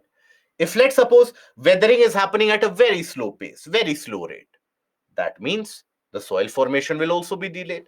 So here, that rate of weathering is influential and nature of the soil, example, sandy soil. Example, let's suppose even laterite soil. Laterite soil, as I will tell you, and the PPT also consists of the fact that when you have the alternate spells of very heavy rainfall followed by a continuous dried period, you will have that laterite soil. Then vegetation and other forms of life. Now this dominates, again, weathering process, rate of weathering, and also the organic content which is present in the soil. If you have more amount of organic component in the soil will naturally allow more growth of plant. It is considered to be more fertile. If the proportion of organic content is less, organic content, by that, organic content in the soil is also what is referred to as humus. It is also referred to by the name humus, the organic component. So if you have greater amount of organic component or greater component of humus into the soil, you will have greater fertility of the soil that is there. Okay, so when we talk about, let's suppose, sedimentary soil, and when we talk about, let's suppose, the region of Peninsula Plateau, Northern Plains, in comparison, I'm giving you Northern Plains and Peninsula Plateau. Peninsula Plateau is made out of igneous rocks. Northern Plains is made out of sedimentary deposits. Where do you think the organic component can be higher? In the region of Peninsula Plateau or in the region of Northern Plains? What do you think? Always in the region of the sedimentary region, in the region of the Northern Plains. So that is where you will have the presence of greater organic component, that is the greater fertility. Right? Organic component here refers to plant residues which are being decomposed, right? Animal residues which are being decomposed, all of that. So in sedimentary region, you will have more deposits of them. So this determines the organic component of the soil.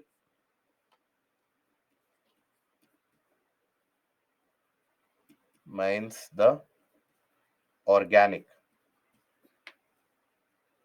component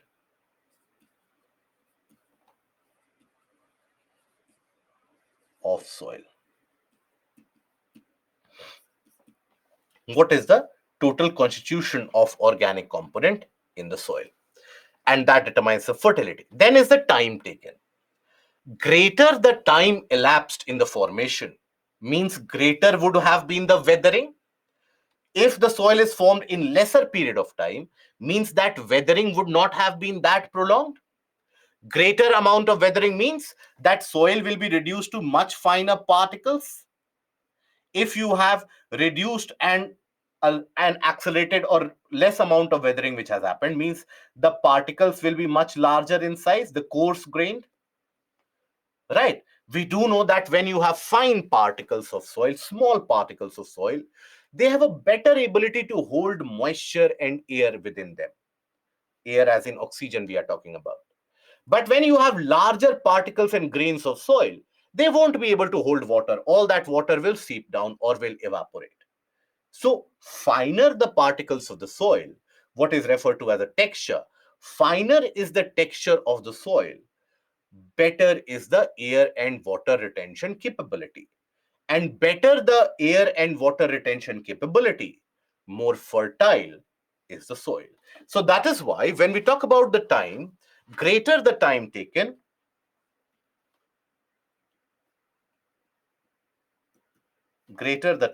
in general, I'm talking about. There can always be exceptions in all of these, but in general, I'm talking about greater the time taken for formation,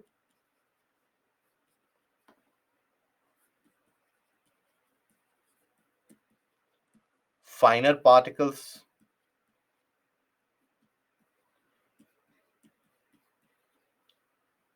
would be present. When you have the finer particles which are present, that would mean what? That basically would mean more fertile the soil.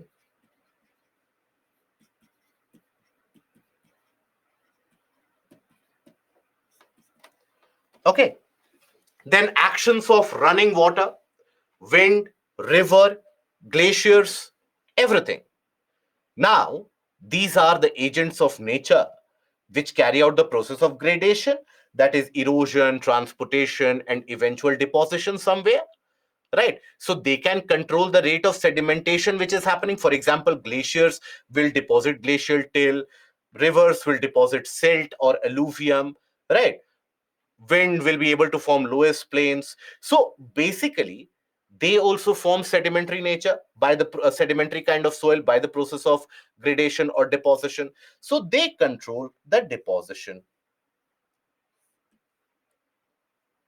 control the rate of deposition.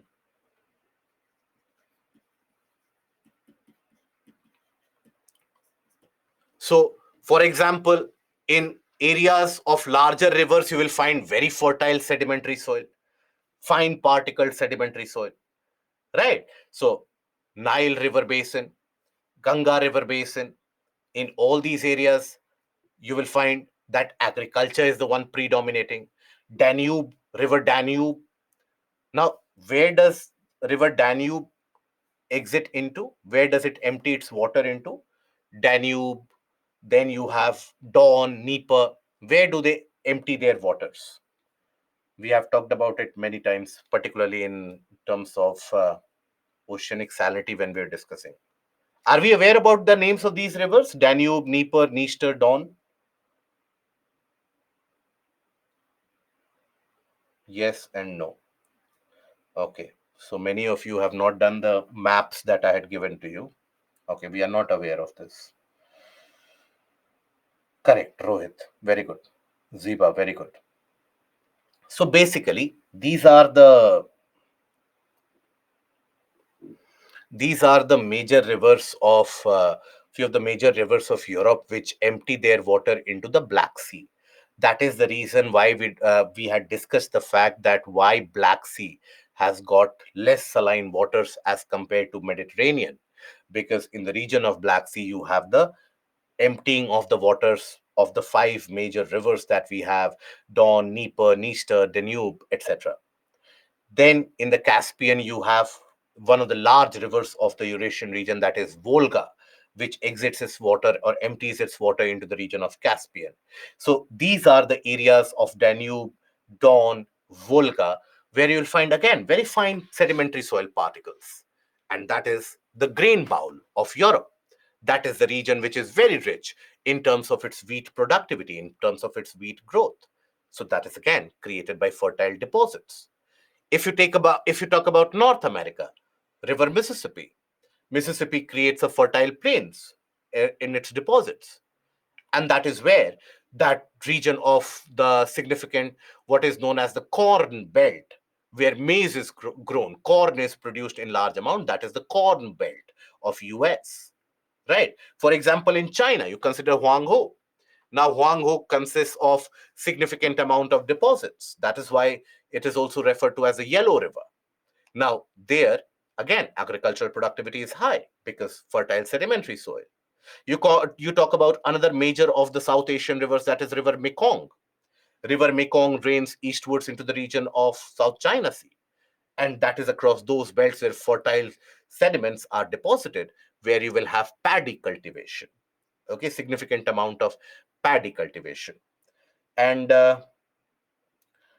looking at this particular reaction from many of you, see, now it is too late because the sessions have almost come to an end now. You have only 2 to 3 classes more. I would recommend to you that when you are carrying out the revision exercise, I hope at some point of time the stars will align, the cosmos will align, and you will have a signal received from other universe that now is the time to revise. Whenever you pick up that time, maybe 2024, 25, 26, 27, whenever. In the discussions that we have had in the class, I understand that in many of the discussions, we have veered away from the immediate topics which are written on the PPT. So I know many of you have a tendency to simply stare at the screen and look at it as if a cricket match is going on. But in these discussions, we have discussed some of the very vital points, very vital examples also. Try to keep a piece of paper when you are trying to revise. Keep a piece of paper next to you. Jot down few of the important bullet points that you feel that are important, that you did not know about. Any additional set of information at this stage of your preparation will be value added, will significantly add to your overall value and your overall understanding of the world. Okay, so keep a piece of paper next to you, A4 sheet of paper. Ideally, I would recommend that when you are revising, going through the recorded lectures for your revision, please do note down these important points. That will be vital. It is not only that UPSC will ask you, okay, tell me 5 factors which influence the soil. Tell me the difference between peninsular rivers and Himalayan rivers.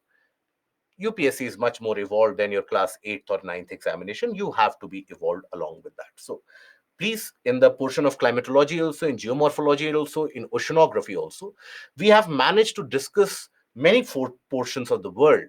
And that is something which is important for you. For example, in geomorphology, we had discussed the youngest fold mountains of the world. Which is the youngest fold mountains of the world? Do we recall that?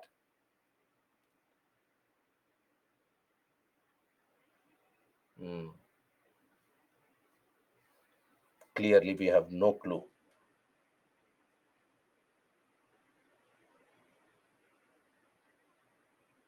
Okay.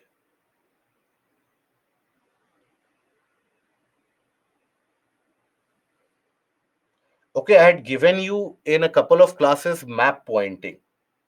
In a blank piece of slide, I had given you that map out these areas.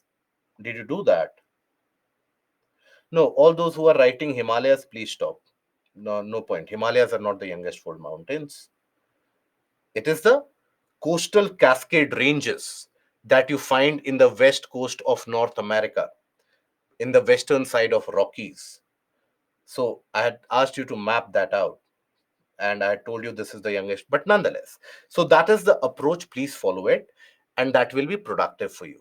Okay, that many of the things that you hear today, you might forget 5 days down the line, but if you note it down somewhere, if you have that muscle memory, it will be significantly helpful. Okay, yes, good. So obviously, few of you remember that, not all of you, but that should be the aim. Now, another important factor is the activities of decomposers. When we say activities of decomposers, here, the natural decomposition process which is there in the nature, in the atmosphere, in the environment, that is the work of the microbes, the worms, etc. That also helps in determining what will be the organic component, the speed of decomposition, etc. That ends up determining what will be the organic constituent in the soil. And That is one of the important factors for controlling fertility. So, example, Andes are much older than Alps are much older than Himalayas, guys. Andes and Alps are much older. So, these determine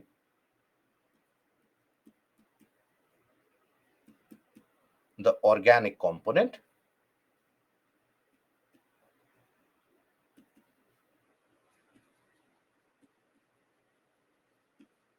of soil. Okay. Then, other than that, the various different organic processes, chemical reactions which happen on a day to day basis, that also ends up determining the constitution, the formation, and the characteristic of any kind of a soil.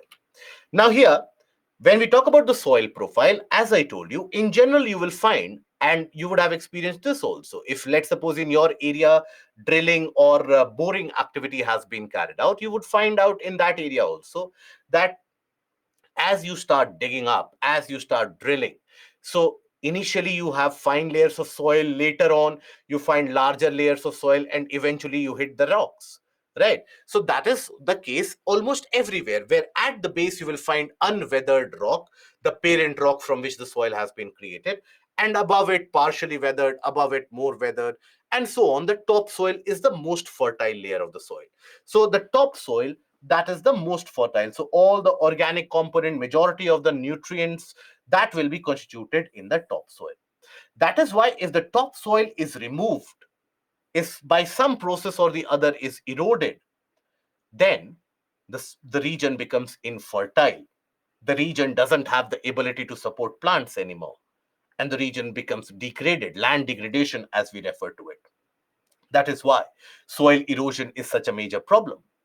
That is why we have this entire aspect of why we should save the soil, because that is accountable for a large amount of ecosystem and biodiversity that we see around us. When we talk about soil in India, you have different types. Official classification goes ahead and talks about 8 different soil types. Not important for you to study all of them. You have arid, peaty soil, forest soil, mountain soil, all of them are there. Not important.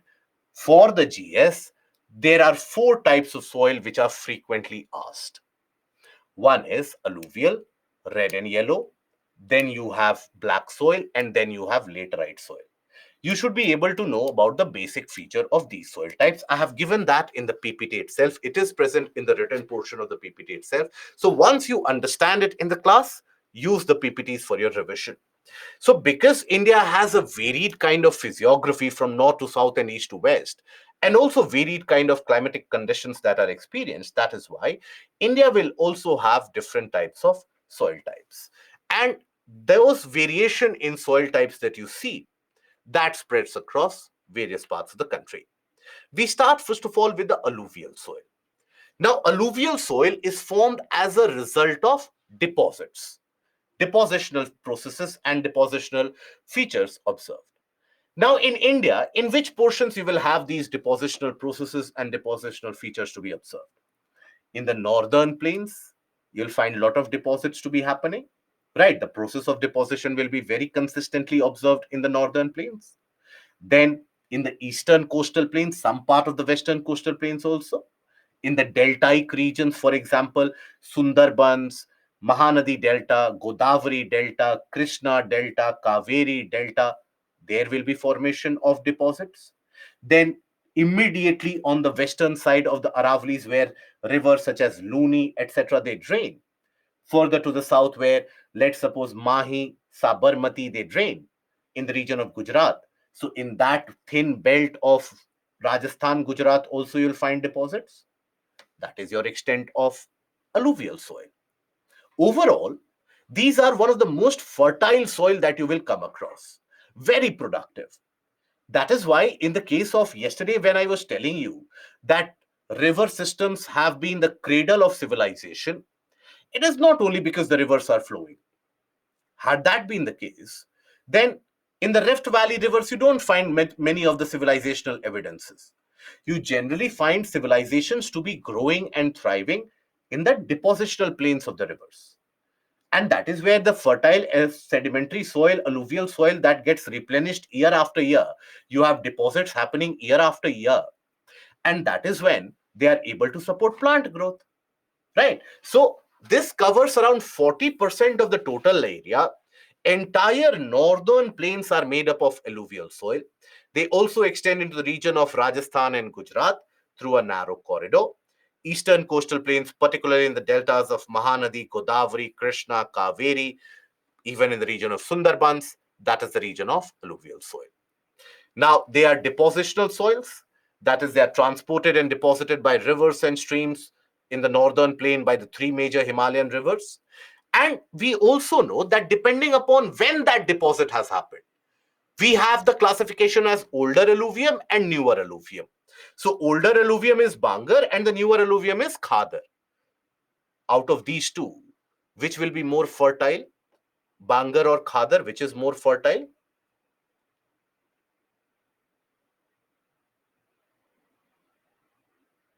Khadar.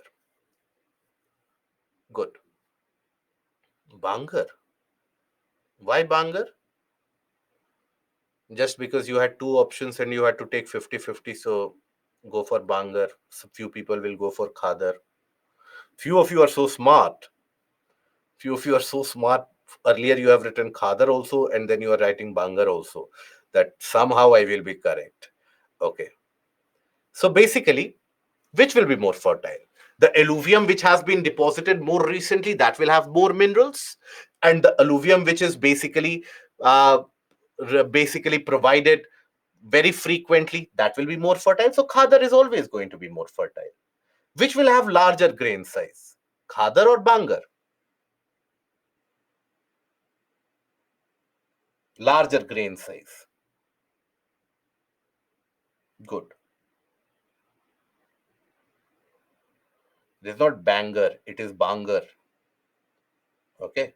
Yes, the Bangar soil will have the larger grain size. So we had discussed about it, that this is more fertile,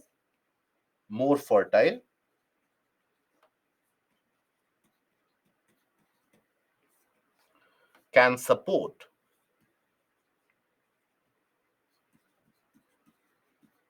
all kinds of crops.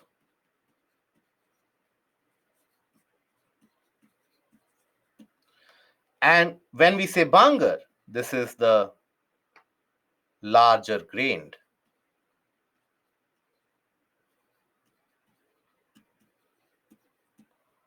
less fertile.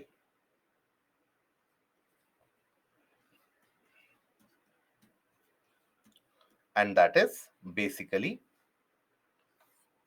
the case of can support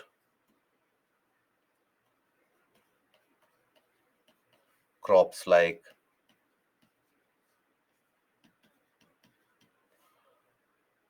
which crops can they support? I had written this down in the PPT also. Good. Maize.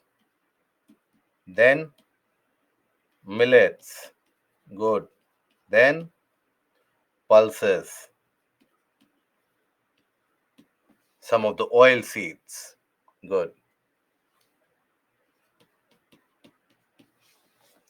So that is basically the classification here between the older alluvium and the newer alluvium. Both of them are alluvial soil in nature themselves.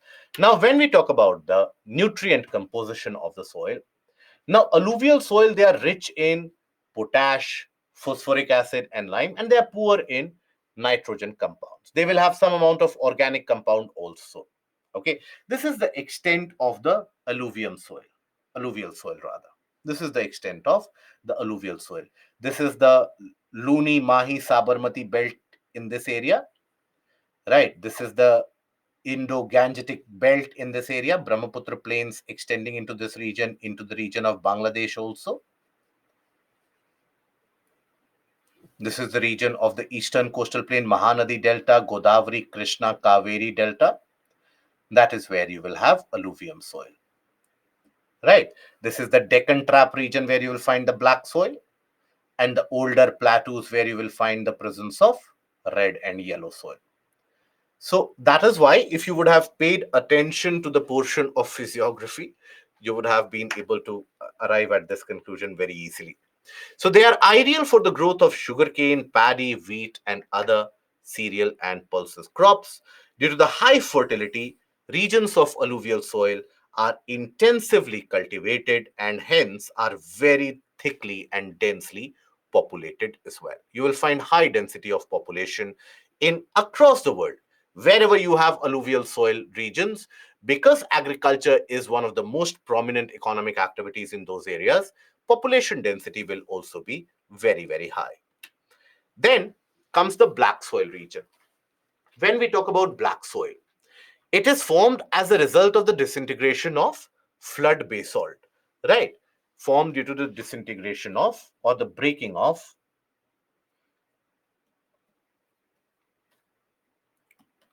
weathering of flood basalt.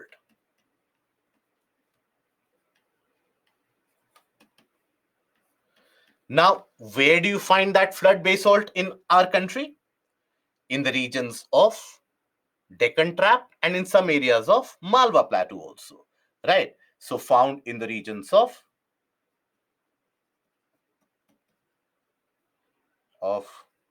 Deccan Trap and which other area? Malwa Plateau.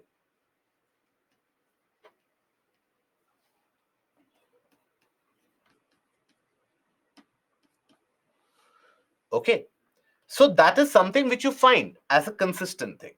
Now, these are also what are known as the rigor soil. This is ideal for growing cotton and hence they are known as black cotton soil. Having said that, it is not the case that cotton can be grown only in the region of black soil. Cotton can be grown even in the condition of alluvial soil. Okay. But black soil provides the ideal condition for the growth of cotton. Now, climatic conditions along with the parent rock material, they are important factors in the formation of this soil. Now, this soil has got the ability to retain, yes, sugarcane is also one of the important crops in this area. This soil has got the property to retain lot of moisture. Okay, so that is why you will find. Okay, first of all, let us cover a bit of a portion, then I will be tackling the questions. Otherwise, it breaks the flow. I hope you understand that. And just so that I don't get scolded by you again, Anjali, in which region is black soil present? What is this that I have written here? What do you see this? So please have those questions which are basically not immediately written in front of you in the PPT. Immediately in front of the PPT, in front of you, I have written that regions of Deccan Trap and Malwa Plateau is where the black soil is. And your question is, in which region is present the black soil? What is supposed to be the answer in this case? What do you expect as an answer? Do you want me to tell you the districts where the black soil is available? In the previous map, I had shown you that this is the region of the black soil. And now again, that is the question. And if I don't reply, immediately I will get a kind of that kind of an answer. So please have some level of understanding. What is the issue? What is the question here? Elaborate. Do you want me to tell the talukas and the villages where the black soil is present? Okay. Vishwas, what you see as the variation in the black soil now, because we have uh, taken one question. So Vishwas, basically see in different areas when you see the different conditions and categories of black soil, largely impacted by the rainfall and climatic conditions, largely impacted by the climatic conditions in that area. That is where you have some variation. Black soil gets sandy, it gets little brownish, if high moisture, very dark. So that is the variation of it. Ashish, we will talk about the problems in agricultural productivity when we come to the portion of agriculture. If the soil is getting rejuvenated regularly by the deposits brought by the rivers, then why do we say that these days the soil is too? We'll come to it. I'll come to it. Yes, in Vidarbha region, Vishwas, that is why the Vidarbha region of Maharashtra is very dry. significantly dry. So that is why the black soil will have a general brownish tendency in many of those areas. Now, as I was telling you, when we talk about the black soil and the property of the black soil has got a very important property of retaining moisture. Not many soil types have the property of that. It can retain moisture quite significantly, right? So, as a result of that, in case you have basically held black soil in your hand, you would find that if you compress it, it tends to retain its shape because of the moisture holding, the very fine particles. Okay. So, wherever moisture is present, the particles will start coalescing around them. The particles will start coalescing and forming clumps and clusters around them. So they have good ability of retaining the moisture. That is why they are so very well suited for the cotton crops, because cotton is a crop that you plant after that you sow after the monsoon rains, and then it is dependent only on natural rainfall. Cotton, you don't need to provide much of an irrigation, much of an artificial supply of water. Now, black soil, because it has got the ability to retain moisture, it is able to support cotton and the growth of cotton for around 200-210 days, by which you can harvest that cotton produce. That is why it is said to be so ideal for the growth of cotton. And because it is able to retain moisture, if you have the facility of irrigation, you can grow sugarcane here also. You can grow various water intensive crops also in this area. Now, this water retention capability, before that, most of you would have heard about the process of plowing or tilling the land, plowing the land. What do?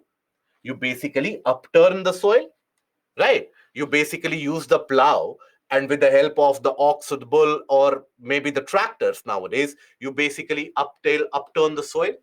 Now, why do you till the soil? So that air, oxygen, etc., that is carried to the lower levels, so that the presence of organic matter, etc., and the nutrients are enriched by penetration of oxygen. Now, in certain areas, you will observe that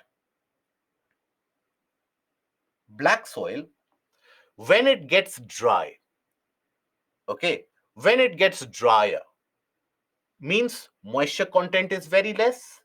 Moisture content, let's suppose you have moisture in certain areas.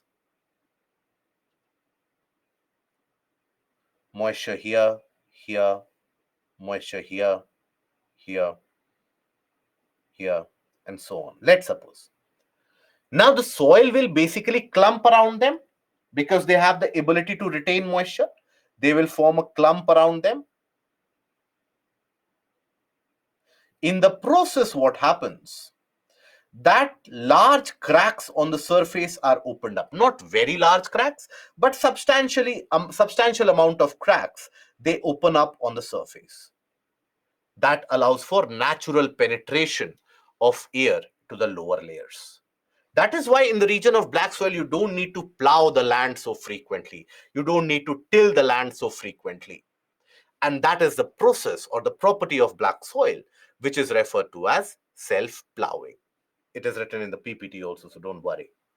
Typical of the Deccan Trap region spread across the northwestern Deccan Plateau, which is made up of lava flows. Other than that, even Malwa Plateau. Malwa Plateau, if you want to know the region classification, it is present in the Nimar region, the Nagda Ujjain region, Nagda Indore Ujjain region of Madhya Pradesh, or the southwestern part of Madhya Pradesh, portions of Gujarat, Maharashtra, where you have the Deccan Traps, parts of even Chhattisgarh, parts of Telangana, parts of Karnataka. There also you'll find that black soil. So in these areas, prominently, black soil is to be found. Okay. So here, the regions, the plateaus of Maharashtra, Saurashtra, Malwa, Madhya Pradesh, Chhattisgarh, and even in the southeast direction along the Godavari and the Krishna valleys, there also you'll find the black soil. Rich in calcium carbonate, magnesium, potassium, lime, poor in phosphoric contents, nitrogen, and even organic matter. It is poor in organic matter. Why? Because this has been formed as a result of the disintegration of the igneous rocks, the breaking down of the igneous rocks. Hence, it is substantially poor in terms of organic matter, very poor in organic matter. Now, during the dry season, these soil develop wide cracks, as you can see, allowing the proper aeration, air to penetrate into the lower regions of the soil. And that is going to solve the purpose that you actually do by plowing the land. So thus there occurs a kind of a self-plowing. So self-plowing is a property that you observe to be found in the region of black soil. Now, because of this characteristic of slow absorption and retention of water, it basically helps the rain-fed crops. Rain-fed crops are basically those crops, the name in itself tells you, rain-fed means availability of water is fulfilled by rainfall itself. Not required, irrigation is not required, separate irrigation facilities, etc., are not required. So basically, only the rain fed crops, which are so those crops which are supported only by rainfall, such as pulses, millets, for example, even cotton, for example, in certain areas, even maize, they can be supported in the soil because they have the ability to retain moisture even during dry season. Okay, now then we come to the red and yellow soil. Now, red and yellow soil is formed as a result of the disintegration of igneous and metamorphic rock formations which have the presence of iron. It is iron which imparts that reddish appearance. But what is that feature of yellow soil? Why do we say yellow soil? So, in these areas where let's suppose this red soil has been formed, let's suppose. Now, in this area, if there is excessive amount of rainfall, now in the presence of moisture, hydroxide formation of iron takes place. And hydroxide formation of iron imparts a yellowish color. Okay, that is why the soil in rainier areas that becomes red, yellowish, and the soil in the drier areas that remains red. So in the region of Peninsula Plateau, where you don't have the black soil formation, in the older areas of the Peninsula Plateau, wherever you have the dry conditions, very dry conditions.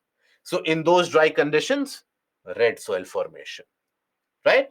But then the same red soil in rainier areas across Western Ghats, in Chhattisgarh, in portions of even Odisha, some parts of Jharkhand also. If the rainfall is high, that red soil can get converted into a kind of a yellow soil. So red soil develops on crystalline igneous rock formation in areas of low rainfall in the eastern and southern part of Deccan Plateau and also across the Piedmont zone of Western Ghats. Piedmont basically means the foothills, the base of the hill or the mountain. Piedmont. Mont here refers to the mountain. So if you have a hill region, this will be your Piedmont zone. Okay. So in those areas which are generally drier, you'll find red soil. They are also found in parts of Odisha and Chhattisgarh and some parts of the southern Ganga plain also. Okay, particularly around the Vindhyas, the old formations of the Vindhyas. Now, this soil develops a reddish color due to a wide diffusion of iron in crystalline, igneous, and metamorphic rocks. In crystalline, igneous, and metamorphic rocks. And it develops a yellow appearance, a yellow color, when it does occur in a kind of a hydrated form.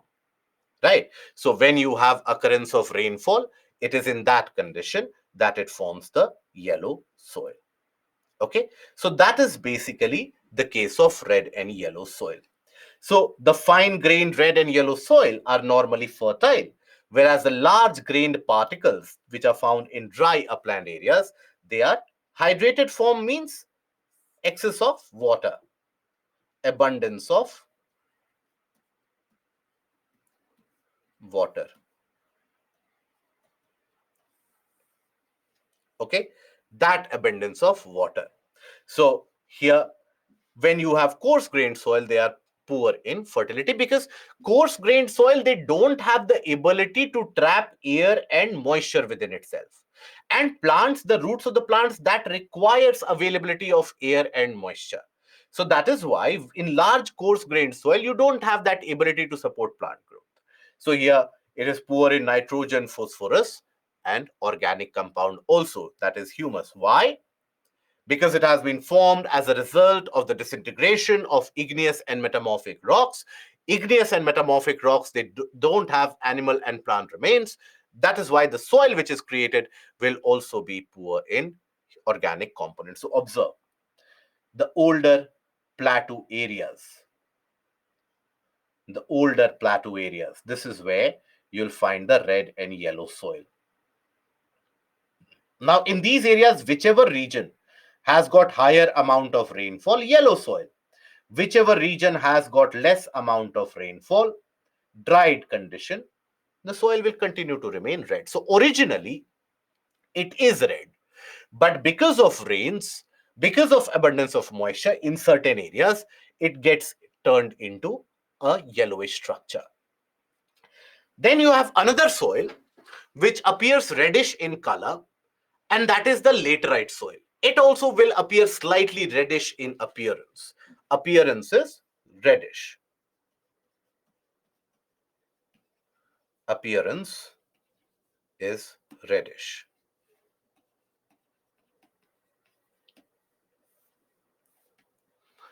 Okay. So when we say laterite soil, the term laterite is derived from the Latin word that is later, which means break.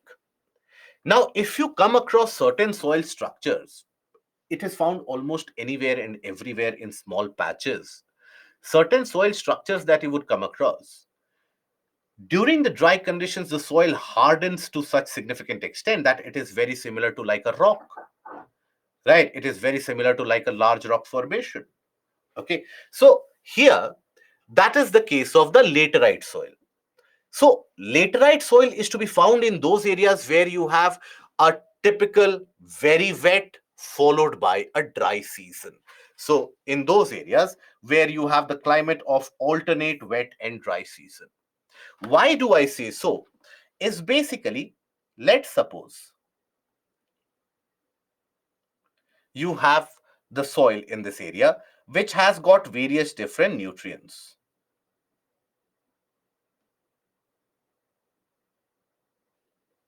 Okay. Now here, let's suppose there is excess amount of rainfall.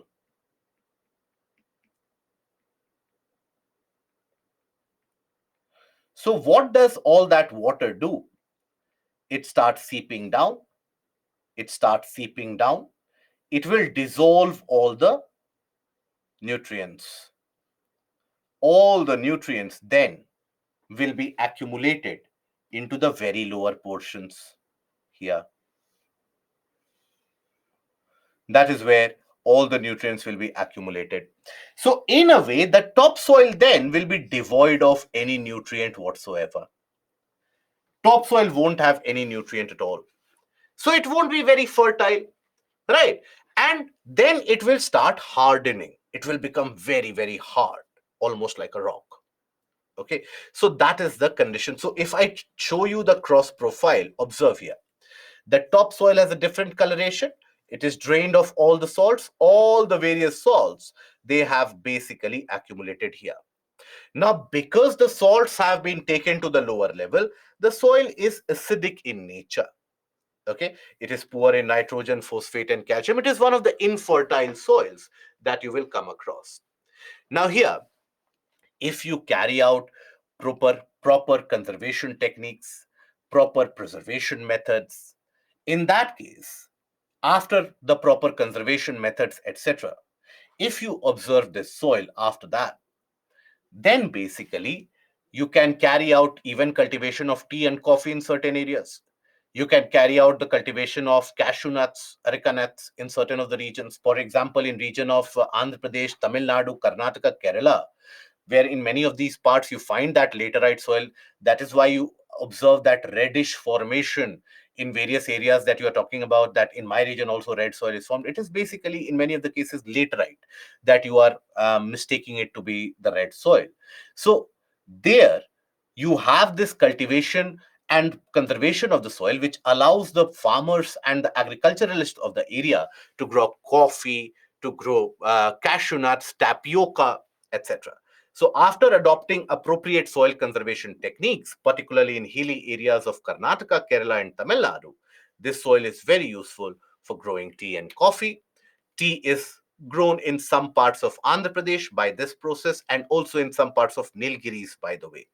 So, then red laterite soil in Tamil Nadu, Andhra Pradesh, and Kerala are more suitable for crops like cashew nuts. It is found in small pockets almost in various parts. Tamil Nadu also, Aravalis also, Jharkhand also, Chhattisgarh also, parts of Bihar also, Bengal also, Odisha also. In some pockets where you have that red, alternate wet and dry conditions, there you will find that. Okay.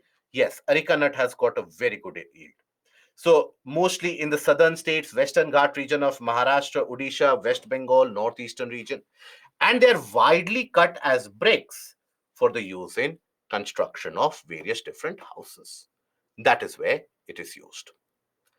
Then you also have arid soil. Arid soil is basically very dry soil, very dry soil. Now, that has become dry because of very dry conditions, dry climatic conditions. So, in the region of Run of Kutch, etc.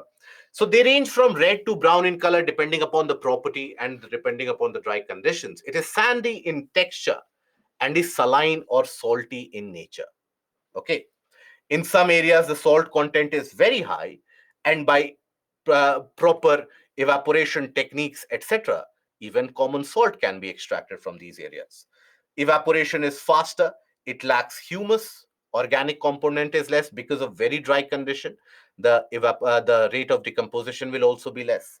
And nitrogen is insufficient, and phosphate is again normal. So you don't have to learn all of this, that which nutrient is more or less.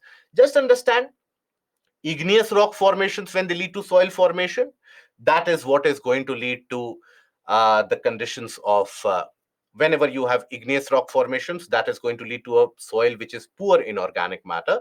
Whenever you have sedimentary soil formations, that is going to be rich in organic content.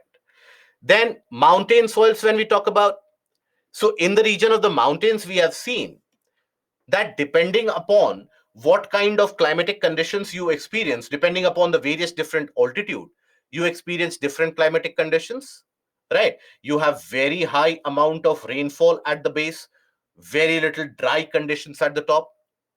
Okay, so in this case, basically, that is why you will end up finding the scenario, you will end up finding a situation where in the mountains at the bottom, you'll find very fine sedimentary deposits. But on the top, where the weathering is not very significant, coarse grained particled soil will be found here.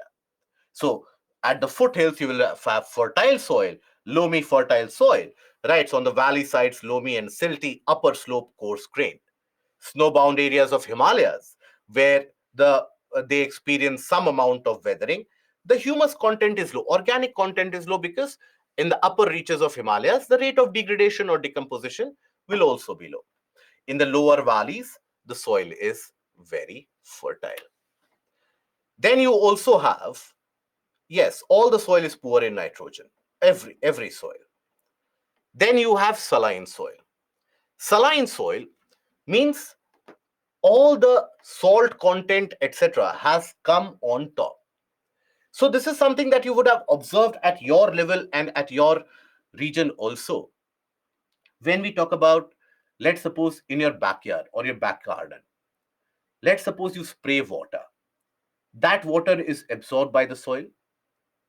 But let's suppose you spray excessive amount of water in that. After some time, what do you find? You'll find that water will have whitish streak which will develop on top of it. It will develop some kind of a whitish streak on top. Okay, so that basically denotes what? that basically means the salt has come up on the surface.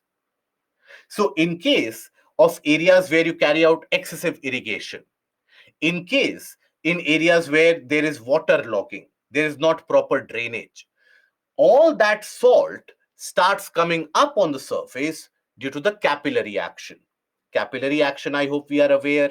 In your school days, you would have done that simple experiment where on a liquid, if you keep an inverted tube, water starts rising up in that tube, right? So, just by that capillary action, from the small channels in the soil, all that salt accumulates on the surface.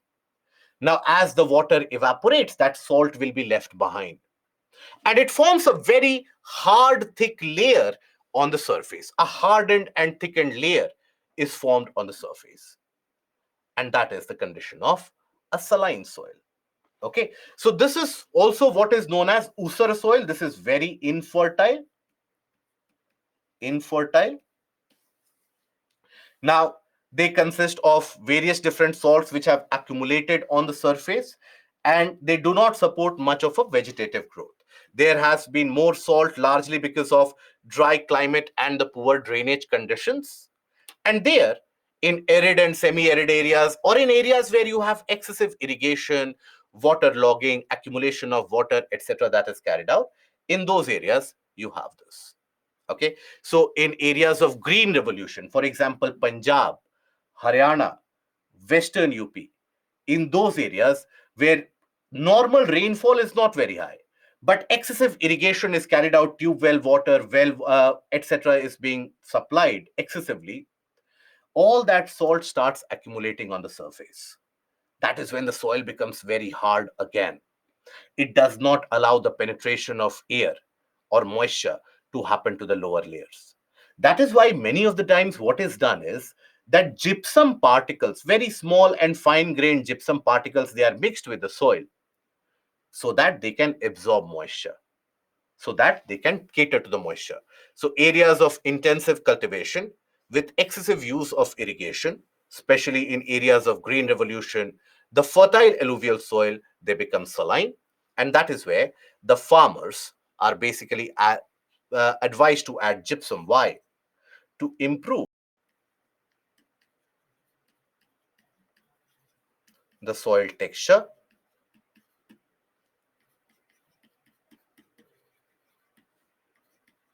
brings greater retention of water.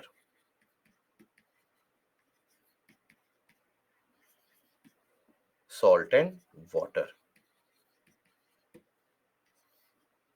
So that is the saline soil, where on the surface, due to that evaporation, all that soil has accumulated. Okay. Now we'll come to the portion of soil erosion. But before that, do you need a break? We will try to extend this class till 10:30. Do you need a break now? Now is the time. Yes? Okay. Fair enough. So take a 10 minutes break. We'll take a break till 15 minutes break. Okay. 15 minutes break. I'll extend it till 10:35. Take a 15 minutes break.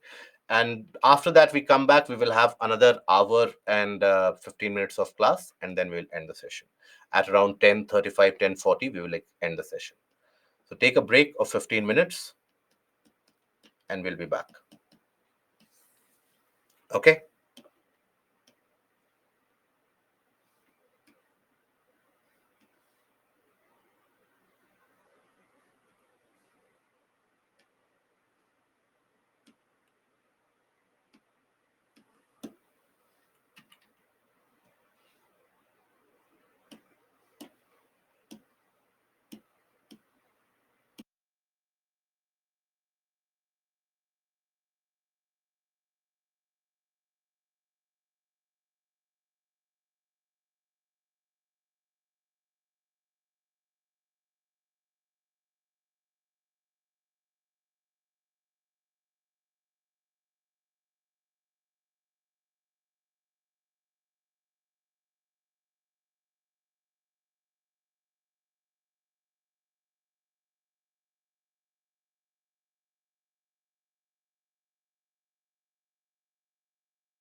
A confirmation about the audio, please, guys, if the audio is clear. Thank you. So now we come to the portion of erosion of soil. Sham, sometimes I found soil red, black, yellow, side by side in very close vicinity in my village. So that color variation that you observe, it is not exactly the red soil and the yellow soil that you find to a greater depth. It is basically the small nutrient variation that you observe. For example, in the region where you have lot of vegetation, you will generally come across the darker conditions of the soil. In drier conditions, you will observe a sandy variety which appears to be yellowish in color.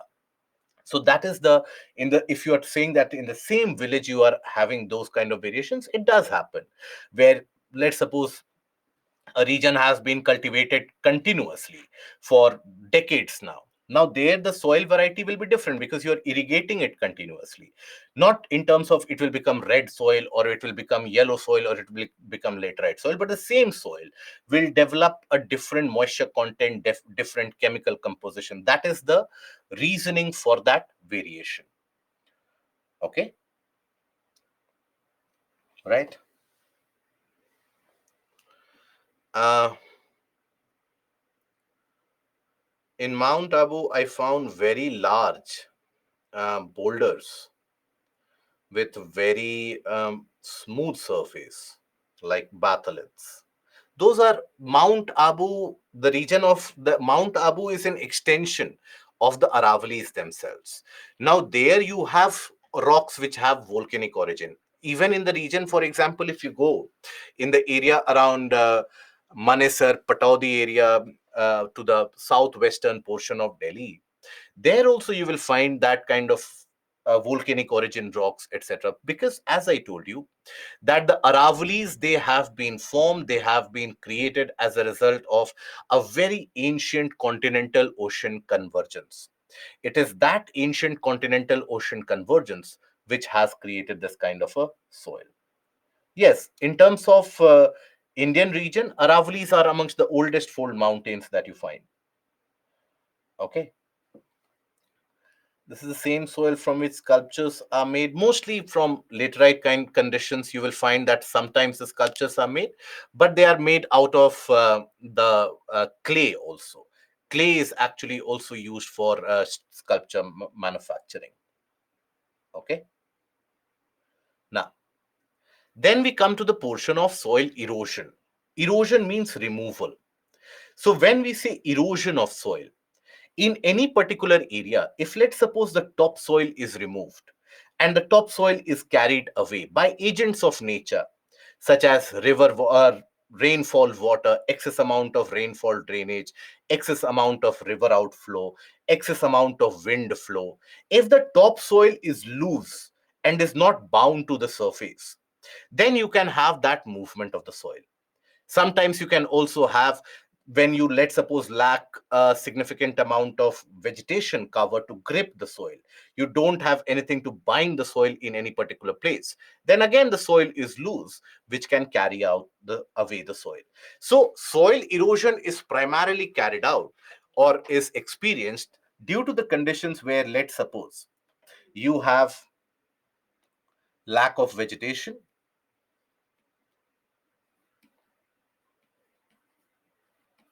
lack of vegetation which leads to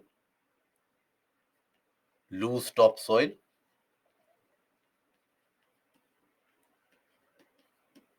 and also lack of or excess speed of water or wind. Now, once the topsoil is carried away, we do know that topsoil is the one which has got all the major nutrients that a plant requires. It is the one which has got all the important components which supports biodiversity, even in the form of microbes, even in the form of the worms which are present. Now, if let's suppose the topsoil is carried away, the topsoil is removed, what does that lead to? That means it won't have the ability to support ecosystem or biodiversity anymore. So that is when the region starts getting degraded. Land degradation that we hear about, that is what is resulted into. So here, let's suppose even if in a region you have a very loose topsoil, lack of vegetation, you would also have experienced this, that you have lack of vegetation and loose topsoil. If let's suppose in that area rainfall starts happening, substantial amount of rainfall starts to happen. Now these raindrops, when they fall on the ground, they will create a splash on the ground. A small splash will be created on the ground. What will that lead to? That means in that area, some portion of the topsoil is removed from there, isn't it? So that also basically means that there is some amount of erosion. This is also what is famously referred to as splash erosion.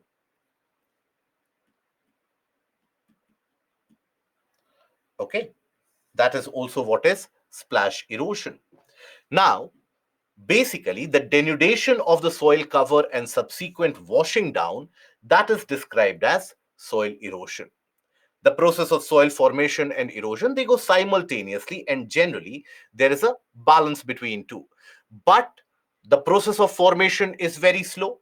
Erosion can be very fast. That is why the very aspect of save soil or saving of the soil condition is that you have to control that level of erosion. So how do you control erosion? By controlling these two factors. So you bring areas under vegetation, or let's suppose in an area, why is it that in many of the areas vegetation is lost? Due to deforestation, due to even sometimes excessive grazing of the soil, grazing by the animals, by the various different livestock.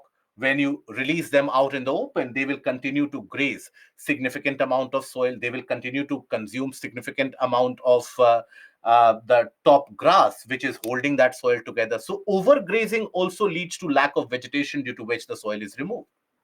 Other than that, if you have to control soil erosion, let's suppose in a region having this kind of a slope. This is something that you find almost in every area that you are living in. If you have excess rainfall here, suddenly, due to the slope, water will start accumulating a force, momentum, and then whatever soil is present there, the water will be able to remove them, the water will be able to erode them.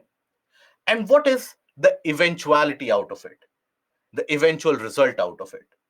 The eventual result will be basically that the entire region will be degraded, it will be eroded. So what can you do? You can build some artificial barriers or bunds by which you are able to reduce the speed of flow, because as the water is flowing down, it meets a kind of an obstruction. There is a sudden reduction of speed. Then in that case, what will happen?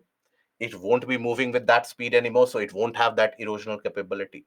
So that is what you can do in order to control soil erosion and in order to conserve soil also. Now we have different types of erosion depending upon how that or where that erosion is happening. One is sheet erosion. Sheet. Sheets are basically the term used for a thin surface, which is not very thick. That is where the terminology sheet is used. So let's suppose in a region you have excessive amount of rainfall, where some amount of that loose topsoil that is carried away. Observe here in this particular area. So this is where the rainwater, because there is no vegetation, significant vegetation which can bind the soil together, the rainwater will carry the top portion, and that is what creates that eroded surface, isn't it? So sheet erosion takes place almost on a level land after a heavy shower or heavy rainfall, that is, and the soil removal is not even easily discernible or noticeable. But because it removes the finest variety of the soil, the topmost layer of the soil is the finest variety, that is where the fertile topsoil is lost. Now, after this process has taken place, let's suppose again there is excess rainfall. So water will have a tendency to flow from which area? Will the water have the tendency to flow from this area? which I mark it as 1? Or will the water have the tendency to flow from this region, which I mark it as 2? Where do you think water will have a natural tendency to flow? In the region of 1, isn't it? That is the region where water will have more tendency to flow. So, can we say that after some time, this will get deepened and more erosion will happen in the same area? Because now water will be able to develop some small amount of a channel flow here whenever there is rainfall. That leads to small depressed structures, which we refer to as rills, right? What is also referred to as rill erosion. So that is where more erosion will be carried out. So in the case of a rill erosion, generally you will observe that, let's suppose this is the kind of a land surface.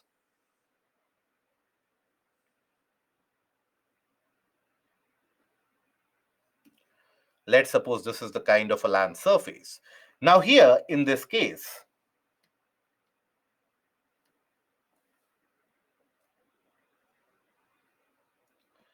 slowly and steadily, they will start developing certain channels. Water will start developing certain channels of flow.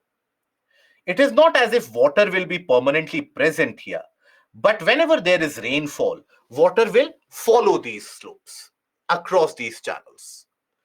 When more rainfall, as this process continues to happen for a few years, this will further get deepened. And when these get deepened, that is when you have formation of gullies. Observe this. You have the formation of these gully-like structures. So that is what is referred to as the case of a gully erosion. Okay, that is what is regarded as gully erosion. So gully erosion is common in the case of a steep slope. And these gullies, they deepen with rainfall. They cut the agricultural lands into very small fragments and make them unfit for cultivation. Okay, and they are not of much use for agricultural purposes or for any commercial purposes for that matter. And that is why this region of where which has experienced gully erosion, this is also what is referred to as a bad land topography. Not much of a use can be made out of it. So, for example, the Chambal Basin, the Chambal region of Madhya Pradesh, that is the Gwalior, Guna districts, the Morena Bamor region in the area of Madhya Pradesh, you will find a lot of these gullies to be carved out. So, they are not very productive agriculturally or for any other commercial purposes. So, that is basically the case of bad land topography. Then you also have what is referred to as stream bank erosion. So when you talk about stream bank erosion, so stream here refers to a kind of a river flow and the banks of the river. So if, let's suppose, you have a kind of a river flow in this area, the river is flowing like this. If there is lack of vegetation on the river banks, now the soil is loose. So the river will try to erode this, try to cut through this. It will, over a period of time, the river will have this kind of a pathway, isn't it? So if there is lack of vegetation on the river banks, the river has got the ability to carry the soil along with it, carry substantial amount of soil along with it, and that is what is referred to as the case of a stream bank erosion. So bank erosion is nothing but washing up away from the banks of a stream, of a river. So during the rainy season, particularly the Himalayan rivers, they have a significant ability to carry stream bank erosion. Even in the peninsular rivers in certain areas, you will find that the regions exactly at the river banks, many of them are subsumed by the river when the flow of the water increases. Right. So that is why ideally you have natural vegetation on the river banks, but it is cut down for settlements and settling of the various villages. That is why you come across a scenario where many villages are carried away by the excessive flow of the river, because there is nothing holding the soil in its place to the deeper portion, and that is where the topsoil is loose to be easily carried away. Now, in areas of semi-arid or dry conditions, that is where the wind speed is also very high.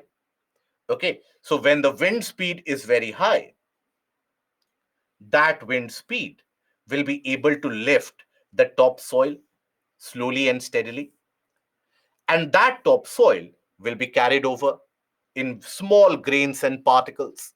That is the case of wind erosion. So during the dry conditions, particularly where you have less vegetation in the arid, semi-arid, and arid areas, in these areas, the wind speed is very high. In these particular regions, wind speed is very high. And we do know that wherever the speed is high, that is where the carrying capacity will also increase.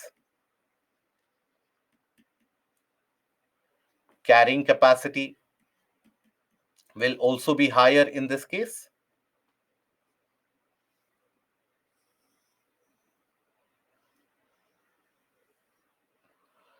Okay, so carrying capacity will also be higher in this particular case.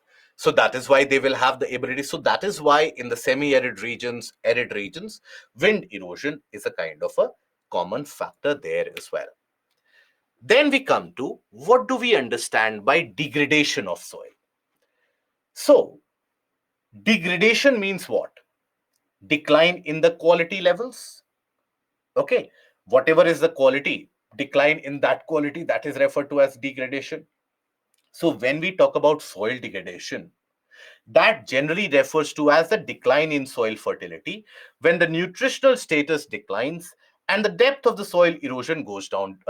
Depth of the soil goes down due to erosion. So the decline in the quality of the soil to support its natural vegetation, that is what is known as degradation. So when we talk about soil degradation, it can either be carried out simply by erosion, or it can also be carried out due to decline in fertility.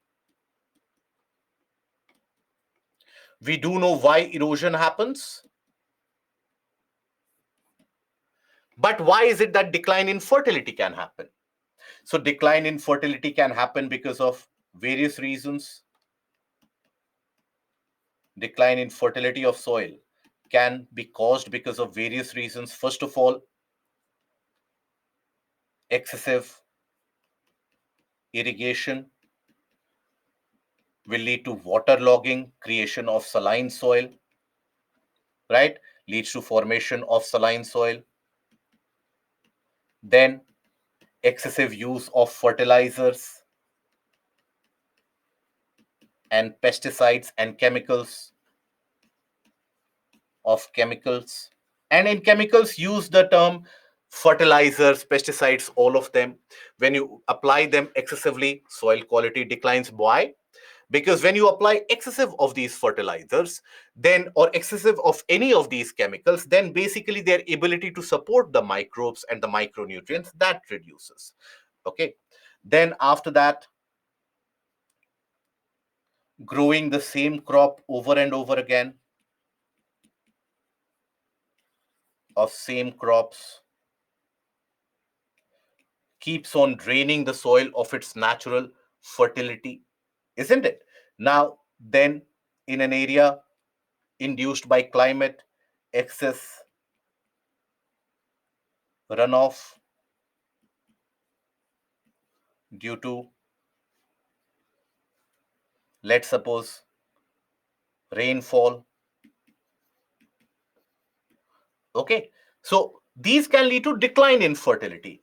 And erosion, we do know, lack of vegetation due to anything, excessive speed of water, that can eventually cause soil erosion also.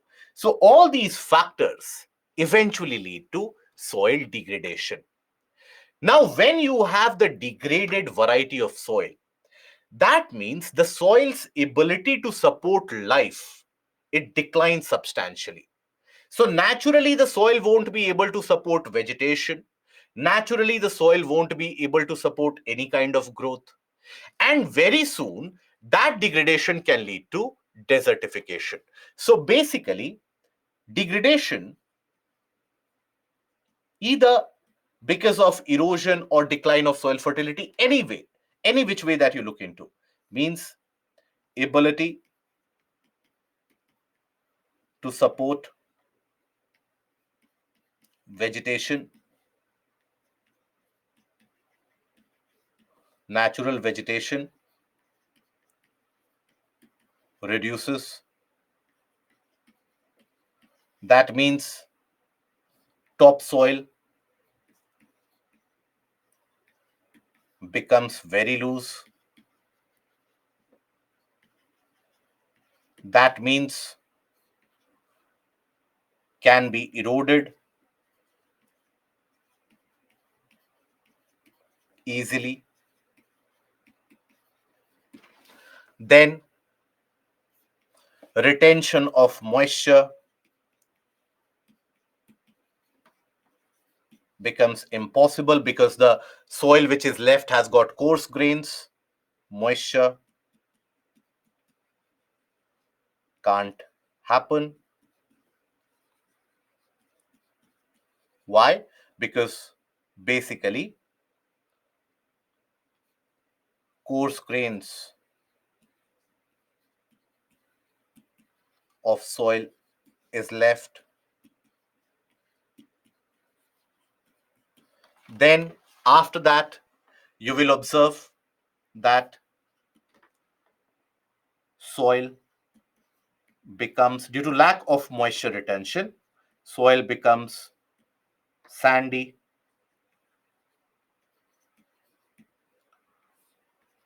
no natural vegetation,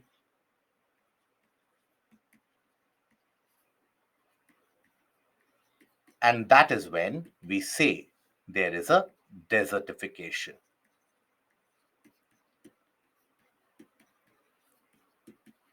So this is how degradation can lead to desertification. Degradation can also happen because of excessive pollution, land pollution, etc. That can also lead to degradation, by the way. So all of these can eventually lead to desertification. And one of the main causes of desertification is basically the expansion of the existing desert areas, where in the existing desert areas, let's suppose you have wind factor which is very strong. So let's suppose this is an existing desert area.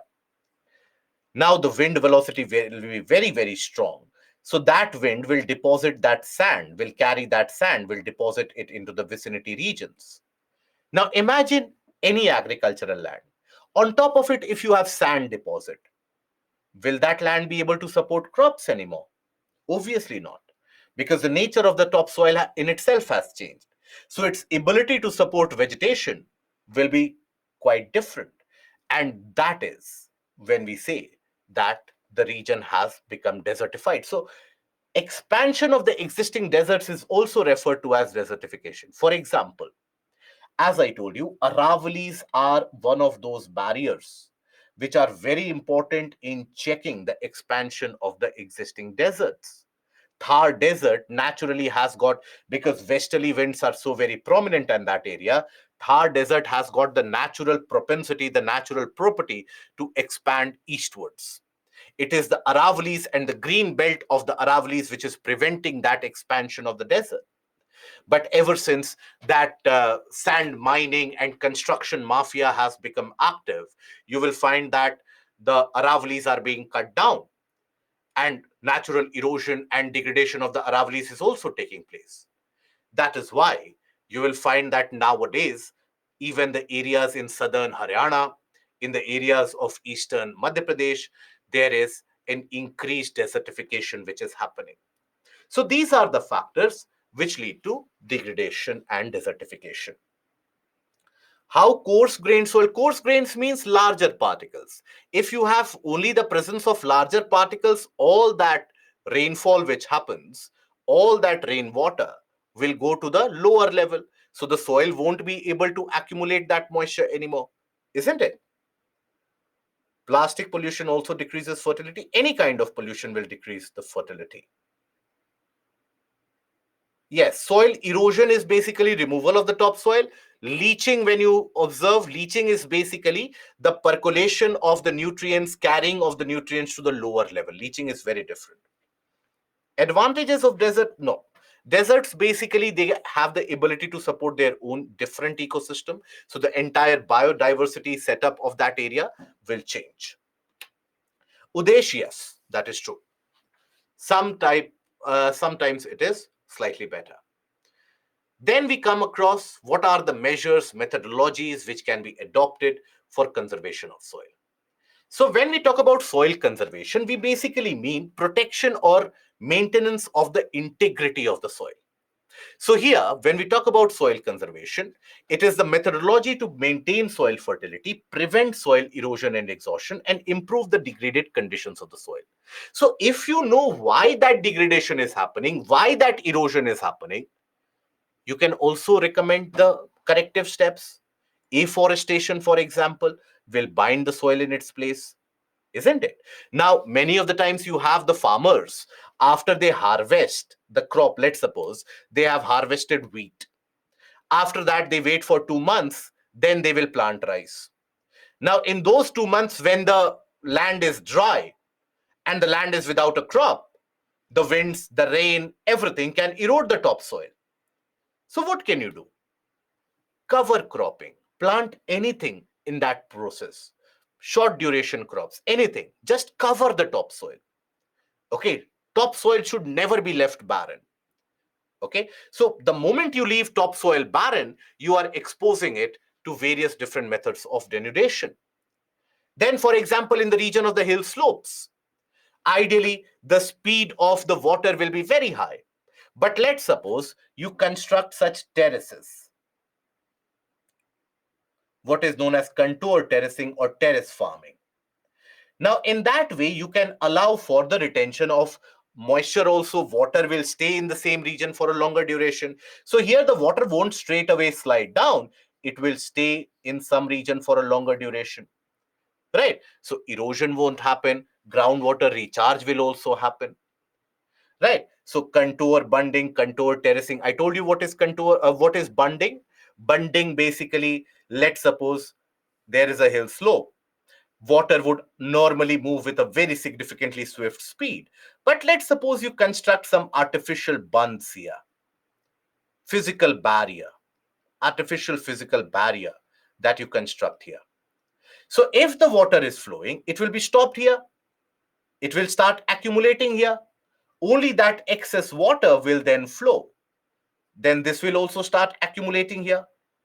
Then again, with a reduced speed, it will flow. Further, with a reduced speed, it will flow. So you are reducing the speed. And more that the water stays in a region, more it will start percolating and enriching the groundwater levels. Okay, so measures such as contour bunding, contour terracing, regulated forestry, controlled grazing, cover cropping, mixed farming, crop rotation, so that natural fertility of the soil is retained. There is also a process of mulching, and if I we will cover that process of mulching later, but if I could just show you what a mulching process looks like. This is mulching, where you tend to basically cover the topsoil with dried grasses, dried twigs, etc. You cover the top of it so that the topsoil is not exposed. So mulching or a mulch is a natural or artificially spread layer, maybe of plastic residues or dried leaves, dried grasses on the surface. Objective is that moisture should be conserved in the soil. Temperature can be controlled. The temperature that you experience in the soil, that can be controlled. Prevention of surface. So when you have the topsoil which is exposed and excess amount of sunlight or heating is being observed, the topsoil hardens, isn't it? It becomes very compact, unfit for agricultural purpose. Reduction in runoff and erosion, improvement in soil structure, everything can be done if you do that process of mulching. So that is basically how you can conserve that soil. So these are the processes by which soil conservation can be achieved. Mulching is usually put in organic farming, yes. Who should be responsible to make such constructions? Basically, in normal cases, it is the local community who pitches in to do that, and it is the farmers in that area, whosoever has that land, they do this, right? For example, in China, it is everything is government controlled, everything belongs to the government. So in China, you have the Chinese government which has built that large terrace like structures in the Yunnan provinces and in the southern part of China, which is again hilly and mountainous areas where a lot of soil erosion has happened over the past due to excessive rainfall. Now, many of those areas have been covered into terrace farming or a terrace of sorts. And that is why you will find that the rice productivity in the southern provinces of China, that increases. Okay. Cover cropping is basically, when we talk about cover cropping, it is that process where, let's suppose, you have harvested a plant, any kind of a crop.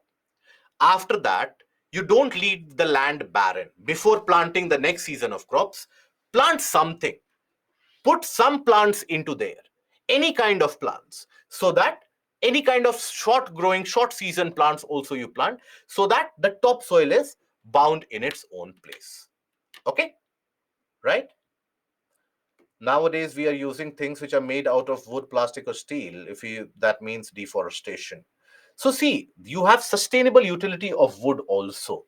Sustainable utility of wood, for example, you use bamboos. For example, you for every, let's suppose, an adult tree that you cut off, you have to plant at least 100 of them. So if you do that, there that is the sustainable utilization. Okay. Pulse cultivation increases fertility because the pulses, they belong to the category of leguminous plants or legumes. And legumes, basically, they have that property of nitrogen fixation, where you have the microbes such as clostridium, rhizobium, etc., which can fix the atmospheric nitrogen, convert that atmospheric nitrogen into ammonium ions, and that ammonium ion can be utilized. Okay. Now, see, understand, degradation is also, no, Deepthi, today we are not going to do more PYQs. When we talk about degradation, degradation is also going to include the portion of soil erosion and also the process of decline in soil fertility. Both of them are included in soil degradation. So let's suppose you plant a crop or anything that will bind the topsoil. So it will prevent erosion. If you prevent erosion, you are preventing soil degradation, isn't it? Now we come to the portion of agriculture. This is also going to be relevant both for your prelims as well as for your mains exam. Now, for the prelims, the portions which are relevant are basically going to be the areas around, let's suppose, types of crops,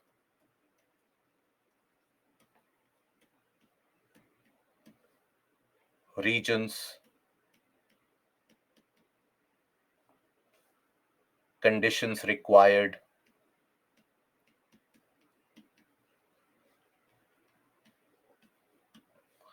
okay, then types of agriculture,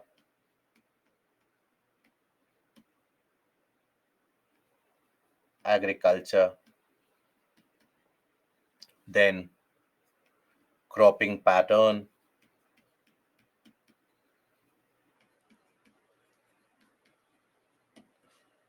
basics of organic farming,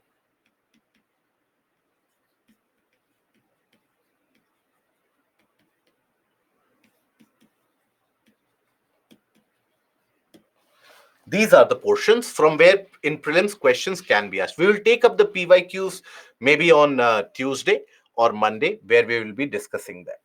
In the mains, this is the portion where the question is asked in the paper of GS paper 3. So every year you have in the GS paper 3 around 45 to 50 mark a question which is asked from the portions of agriculture. So again, cropping pattern,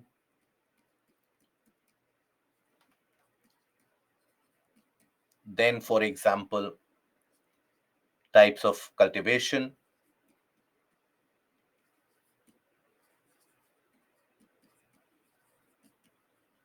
then for example, organic farming and its benefit,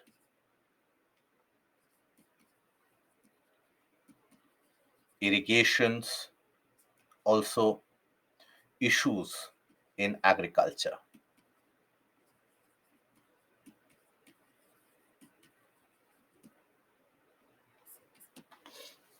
Right. Now, these are the areas from where mains questions in the mains examination they are asked from. So basically, when we talk about portion of agriculture, it is becoming much more relevant in the past 4 to 5 years. And that is because it is a kind of a trend that Indian economy has been witnessing where the agricultural income or the farm income is not increasing at the rate that it should. So that is what is leading to farm impoverishment in many of the areas. While certain areas have significantly shown some kind of an improvement, but that is not something which is reflected in all the other regions. So that is the case of why issues in agriculture or the aspect of agriculture is being referred to by UPSC both in the GS as well as in the optional areas and the optional portions. Now, when we talk about this particular module of agriculture, understand, and you would have recalled ever since your childhood days, whenever you would have had to write an essay, maybe in your fourth standard or fifth standard or third standard or sixth standard, you would have had to write an essay about India. You would always start by saying that India is an agrarian country, India is an agricultural country, etc. So agriculture has been the mainstay of our country for thousands of years. The Harappan civilization also basically benefited from that agricultural setup and agricultural productivity. But over the many years and over the ages, agriculture has significantly changed. Now, since in the earlier scenario, before the advent of the British, you had a scenario where the agriculture was, in a way, sustenance type. Sustenance type is that whatever you grow, you basically grow to consume. You grow the food to consume yourself. Okay, so that would be that you are growing something, you are consuming it. After the Britishers came over due to their policies and agricultural processes, etc., India went through a phase where you had a large number of landless laborers which developed, which happened to come into existence. And there was an impoverishment which happened. You had large scale droughts which were experienced, and that was followed by famines. Famine basically means when you have absolute lack of food, you don't have enough food to feed yourself, and people would die by starvation. During the entire reign of the British rule, you had millions of Indians which died, who died basically because of starvation.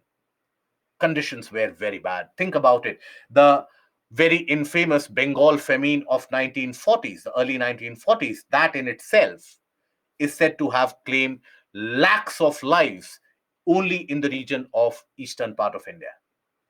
So the conditions were very, very dire. Then comes the situation. Then comes the independence. Immediately after India became independent, it did not have enough food to feed its population. It was basically suffering from scarcity of food. It would be dependent on the Western aid of the food grains.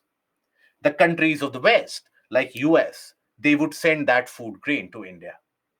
And India basically would have to accept that, and India would readily accept that as soon as the ships of wheat, etc., they came onto the ports in Mumbai. It hit the newspaper headlines, front page headlines. That look at the conditions what Pakistan is going through now. India suffered from the same situation immediately after independence. Pakistan also suffered from the same situation at that point of time. Bangladesh also suffered from the same situation. So the entire region would be supported by grant of food grains by the Western powers. And the Western powers did exploit this power. That is why many of the times India and the countries of South Asia would have to toe the foreign policy of the Western economies just because we were dependent on the food grain. Then came the Green Revolution.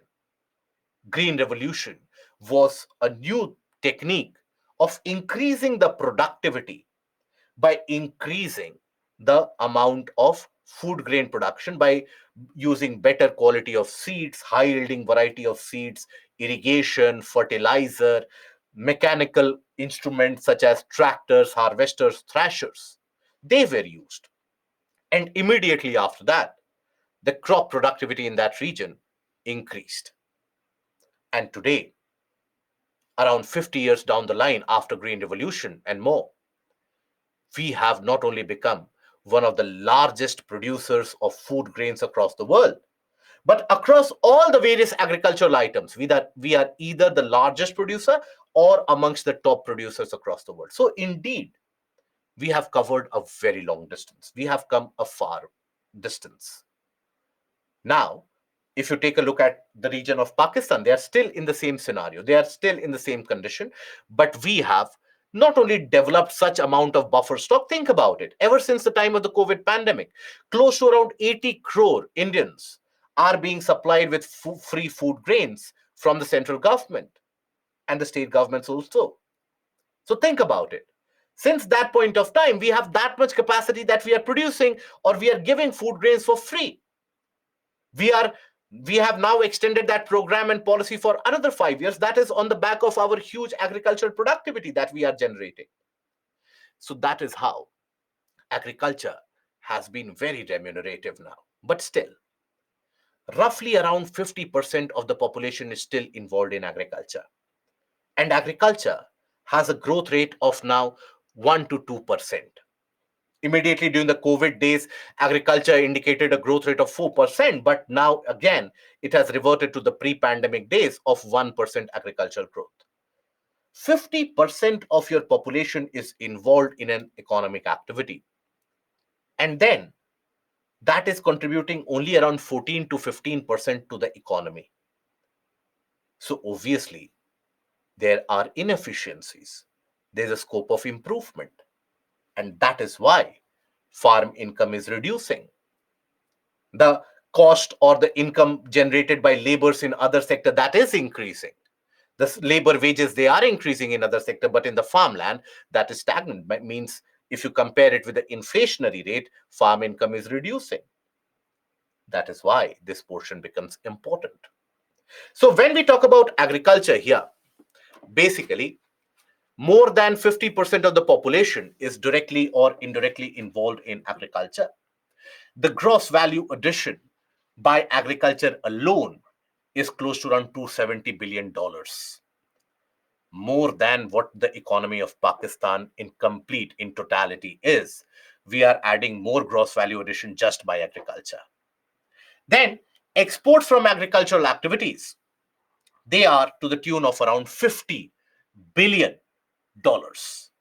It is set to increase in the coming days also. India is expected to have produced around 316 million tons of food grains in 2021 and 2022, and which is again increasing. Okay. Now, why I am putting the figures of 2021 and 2022? Don't think about it that why not refresh data? Because in terms of agricultural productivity, the data has got a latency or a lag of around 3 years, right? So you have the advanced estimate for this year. Then after that, you have the revised estimate. Then you have first revised estimate after the product, after harvesting, second estimate, third estimate, fourth revised estimate. Then, because from every area, that crop productivity, how much has been produced, that gets counted, the data gets assimilated. So it gets a lag of around 2 to 3 years always. Okay. So don't think about it that here you have the older kind of data which is present. Now, when we talk about the types of agriculture, Broadly, they can be classified into primitive subsistence farming, intensive subsistence farming, and also commercial farming. That is a broad classification. What is subsistence? Whenever you come across the term subsistence farming, subsistence means growing crops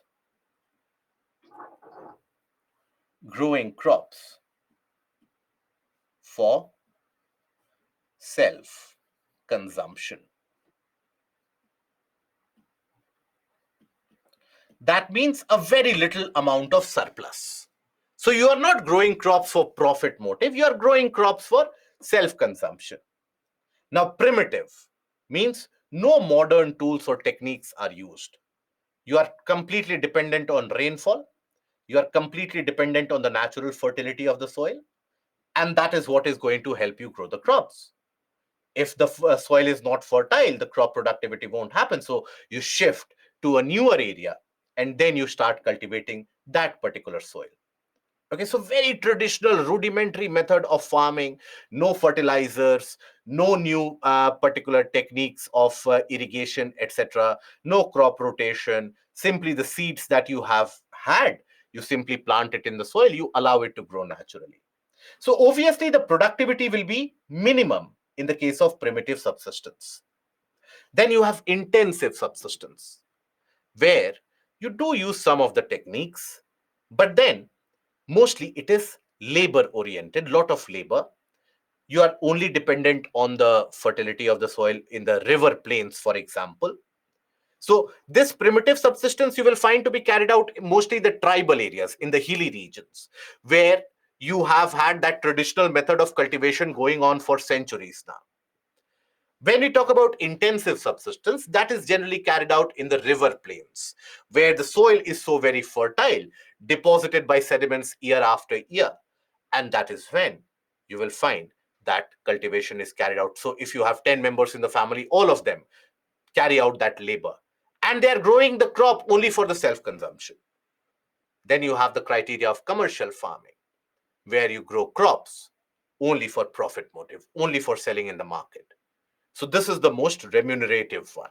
Here you will use all the modern techniques, harvesters, thrashers, tractors. You will use the best of the fertilizers, chemicals which are available to you. Now, primitive subsistence, practiced in small piece of land using rudimentary tools and techniques. Food produced is chiefly for self-consumption. Mostly the modus operandi. Modus operandi refers to method of operation. Mostly the modus operandi used is a shifting type of agriculture. That is, let's suppose in a particular area, I have started growing crops in this region.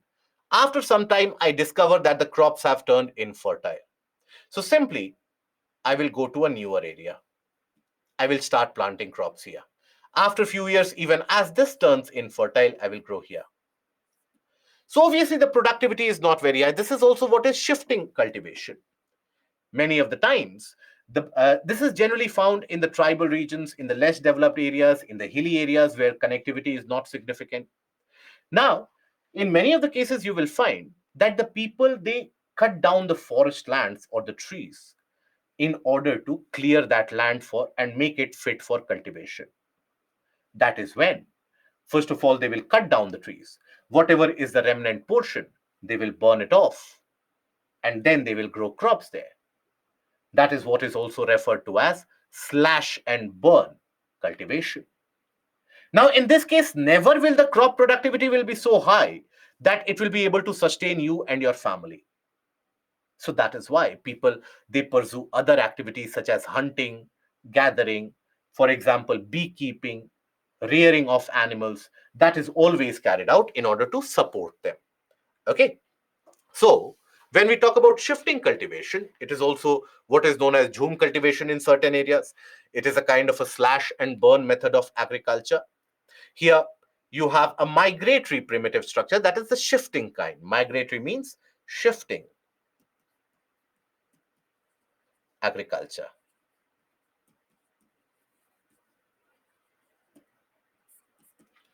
Okay. Land is cleared with traditional tools and is cultivated for a few years. After a few years, as the fertility declines, land is abandoned in favor of another freshly cleared patch.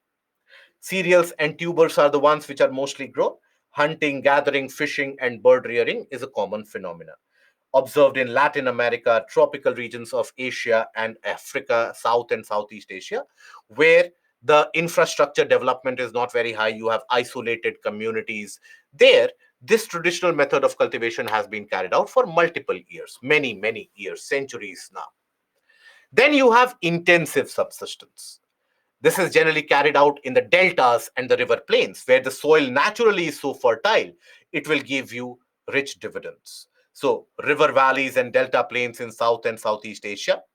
Here you will have small farms which are there because in these deltaic areas in the fertile plains, a lot of people will settle down. So all of them will have their own share of the small farmland. So that is why, due to very high population density, the size of the farmland is particularly very, very small. Now, dominance of food crops will be found, especially dominance of crops such as rice. There will be high intensity of land use, very high intensity. Every parcel of land basically will be put to use. It is labor intensive.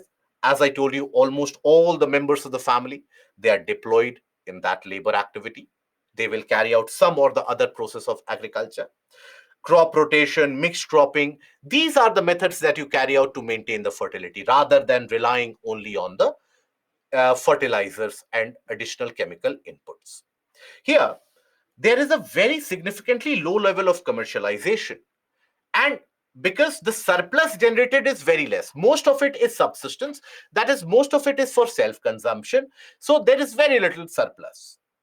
Nile River Delta, then, for example, in the region of Indo-Gangetic Plain, Brahmaputra Plain, you have this intensive subsistence, which is common factor. When we talk about commercial farming, in large tracts of land, large estates, you basically carry out the growth of the single kind of a crop. Only one kind of a crop you grow in that entire region. Why? Because here you are not growing crop for your own consumption. You are growing crops for selling it in the market to generate and gather some amount of profit. So, for example, tea plantation, coffee cultivation. For example, in regions of Punjab and Western UP, will come very large tracts of land. The large and rich farmers, they will basically carry out cultivation of rice over a very large tract of land. It is not for self-consumption, it is to sell in the market. That is commercial farming. Now, here you make use of all the modern tools and techniques available to you. You will use tractors also, you will use thrashers also, you will use harvesters also. All the modern mechanisms you will put to use, right? So as to improve your productivity. So when you use all these, money involved will also be high. So it is capital intensive. You will require a lot of cheap labor. Generally, migrant laborers, they do that purpose. So that is where it is labor intensive also. Okay. So single crop is grown in large land holding or large estates. So it is also known as estate farming. Highly commercial, capital intensive, labor intensive. And generally, because the farmland is so very large, you will find processing facilities of that crop to be present in that farmland itself. Storage facilities also being built by these large farmers, right? So in tropical and certain equatorial areas, it is carried out, and in also in temperate regions, it is carried out. Now, then you have a variety which is known as commercial livestock and grain farming. So this is carried out in the richer areas of the planet, temperate regions where generally the size of the farmland is very, very large, spreading across multiple acres. The size of the farmland is so very large that they basically are able to take care of the livestock also, rear the animals also, take what is known as the animal husbandry. So they are able to take care of that animal husbandry also and go for crop cultivation also. So when you take care of both animal husbandry and crop cultivation, this is what is known as mixed farming. This is what is also known as mixed farming. Okay, you cater to both the animal husbandry and crop cultivation. So here, humid temperate areas like northwestern Europe, eastern North America, parts of erstwhile USSR, that is the present day region of Ukraine, western Russia, Australia, New Zealand, Tasmania. So here you grow all different kinds of crops and you cater to different kind of barn animals also, because you can sell those animal products and you can make a good amount of money in return. Intensive use of land, high level of modernization, but obviously it comes with high capital expenditure as well.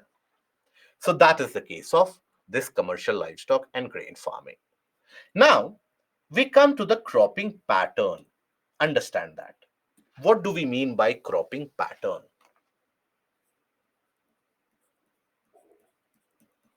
Cropping pattern.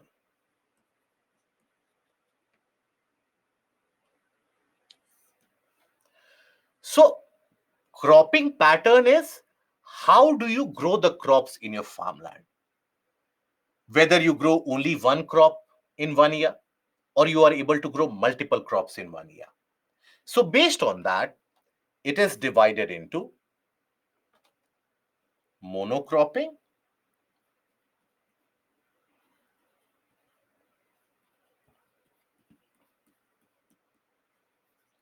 and also multi-cropping.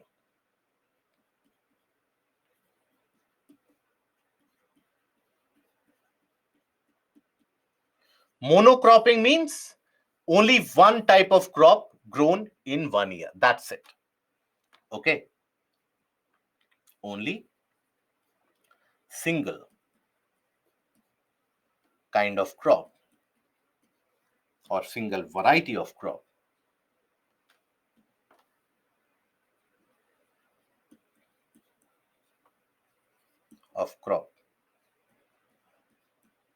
grown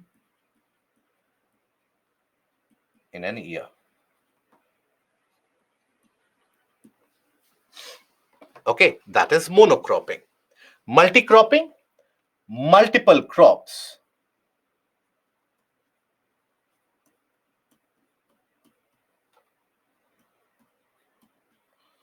grown in the farmland, same farmland in an year.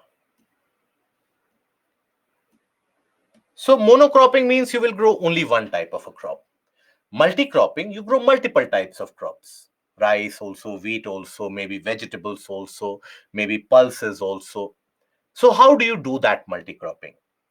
It can again be of various types. One is what is intercropping.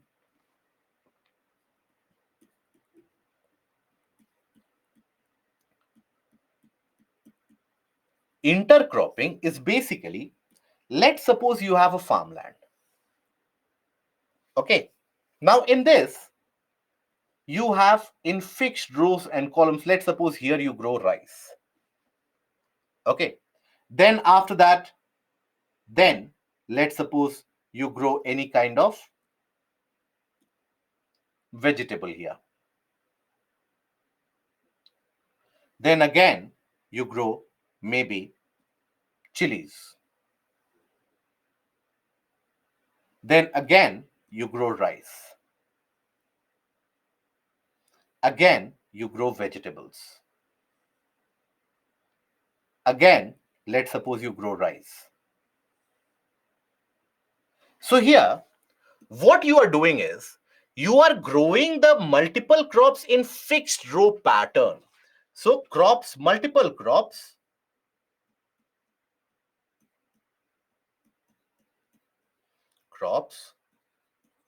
grown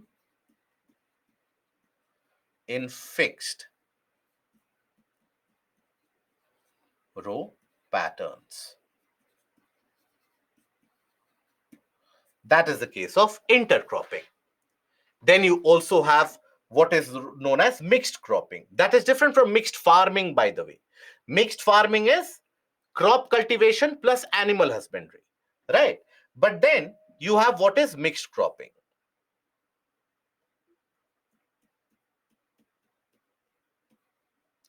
Mixed cropping is what? Mixed cropping is basically, let's suppose you have the farmland. In that farmland, in one section, you are growing rice here in this area. Then maybe in another area, you are growing certain vegetables here. Another area, let's suppose in the meanwhile, you have planted some fruits. In another area, again, let's suppose here also, you have planted a section of chilies, for example, coriander, chilies, etc. In the remaining area, let's suppose here also, you have grown some other kind of a vegetable here also. So you are growing multiple crops, but not in a fixed row pattern. You are growing it randomly, anywhere and everywhere, in a mixed proportion. So that is mixed cropping, where you don't have a particular set pattern or row pattern in which you are growing. And then you also have what is known as sequence cropping.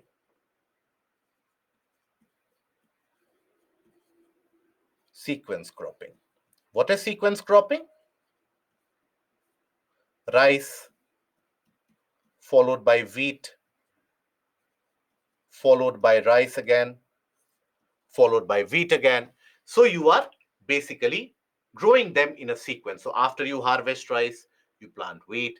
After you harvest wheat, then you plant rice again. So that is the case of various different types of cropping pattern. Nowadays, mostly you will observe sequence cropping, which is persistent, and mostly in the region of the Green Revolution states of Punjab, Haryana, and Western UP. That is why the soil is continuously being drained of fertility in those areas. That is why, as I told you, in the region of Punjab, Haryana, and Western UP, you will find that the soil is turning infertile. Okay, because all these crops are continuously draining the fertility. This is the written portion of it. So, monocropping, so that is refers to growing only one crop on a piece of land year after year. Multiple cropping, if you talk about growing two or more crops on the same piece of land in a calendar year. This is of various different subtypes: intercropping, mixed cropping, and sequence cropping. Intercropping, that is growing two or more crops simultaneously in a definite row pattern. Mixed cropping, two or more crops intermingled without any row pattern. And sequence cropping, when we talk about it, so in a sequence, two or more crops in a sequence, one after the other, also referred to as relay cropping or ratoon cropping in certain areas. Okay, now the last topic that we will discuss for today is the cropping season. And what is a cropping season? So in India, we do know that you have different type of climate which is experienced in different conditions throughout the year. Now, different crop types are suited to those different climatic conditions. For example, you have during the winter season, the conditions of temperature conditions are lower. That is in the present times, the temperature conditions are lower, right? So the crops of wheat, crops, some amount of pulses, some varieties of pulses. Then, for example, let's suppose even oils, mustard, these can be planted, right? So these are also what are known as winter crops. Winter crops. So winter crops, they are sown in generally November, December, harvested in March, April. Feb to April is the harvesting time, but March, April, sometimes even May. That is your Rabi crop. Wheat, mustard, barley, etc. Then you have monsoon crop. That is the Kharif crop, which is planted immediately after the monsoon rains. So they are sown in June, July,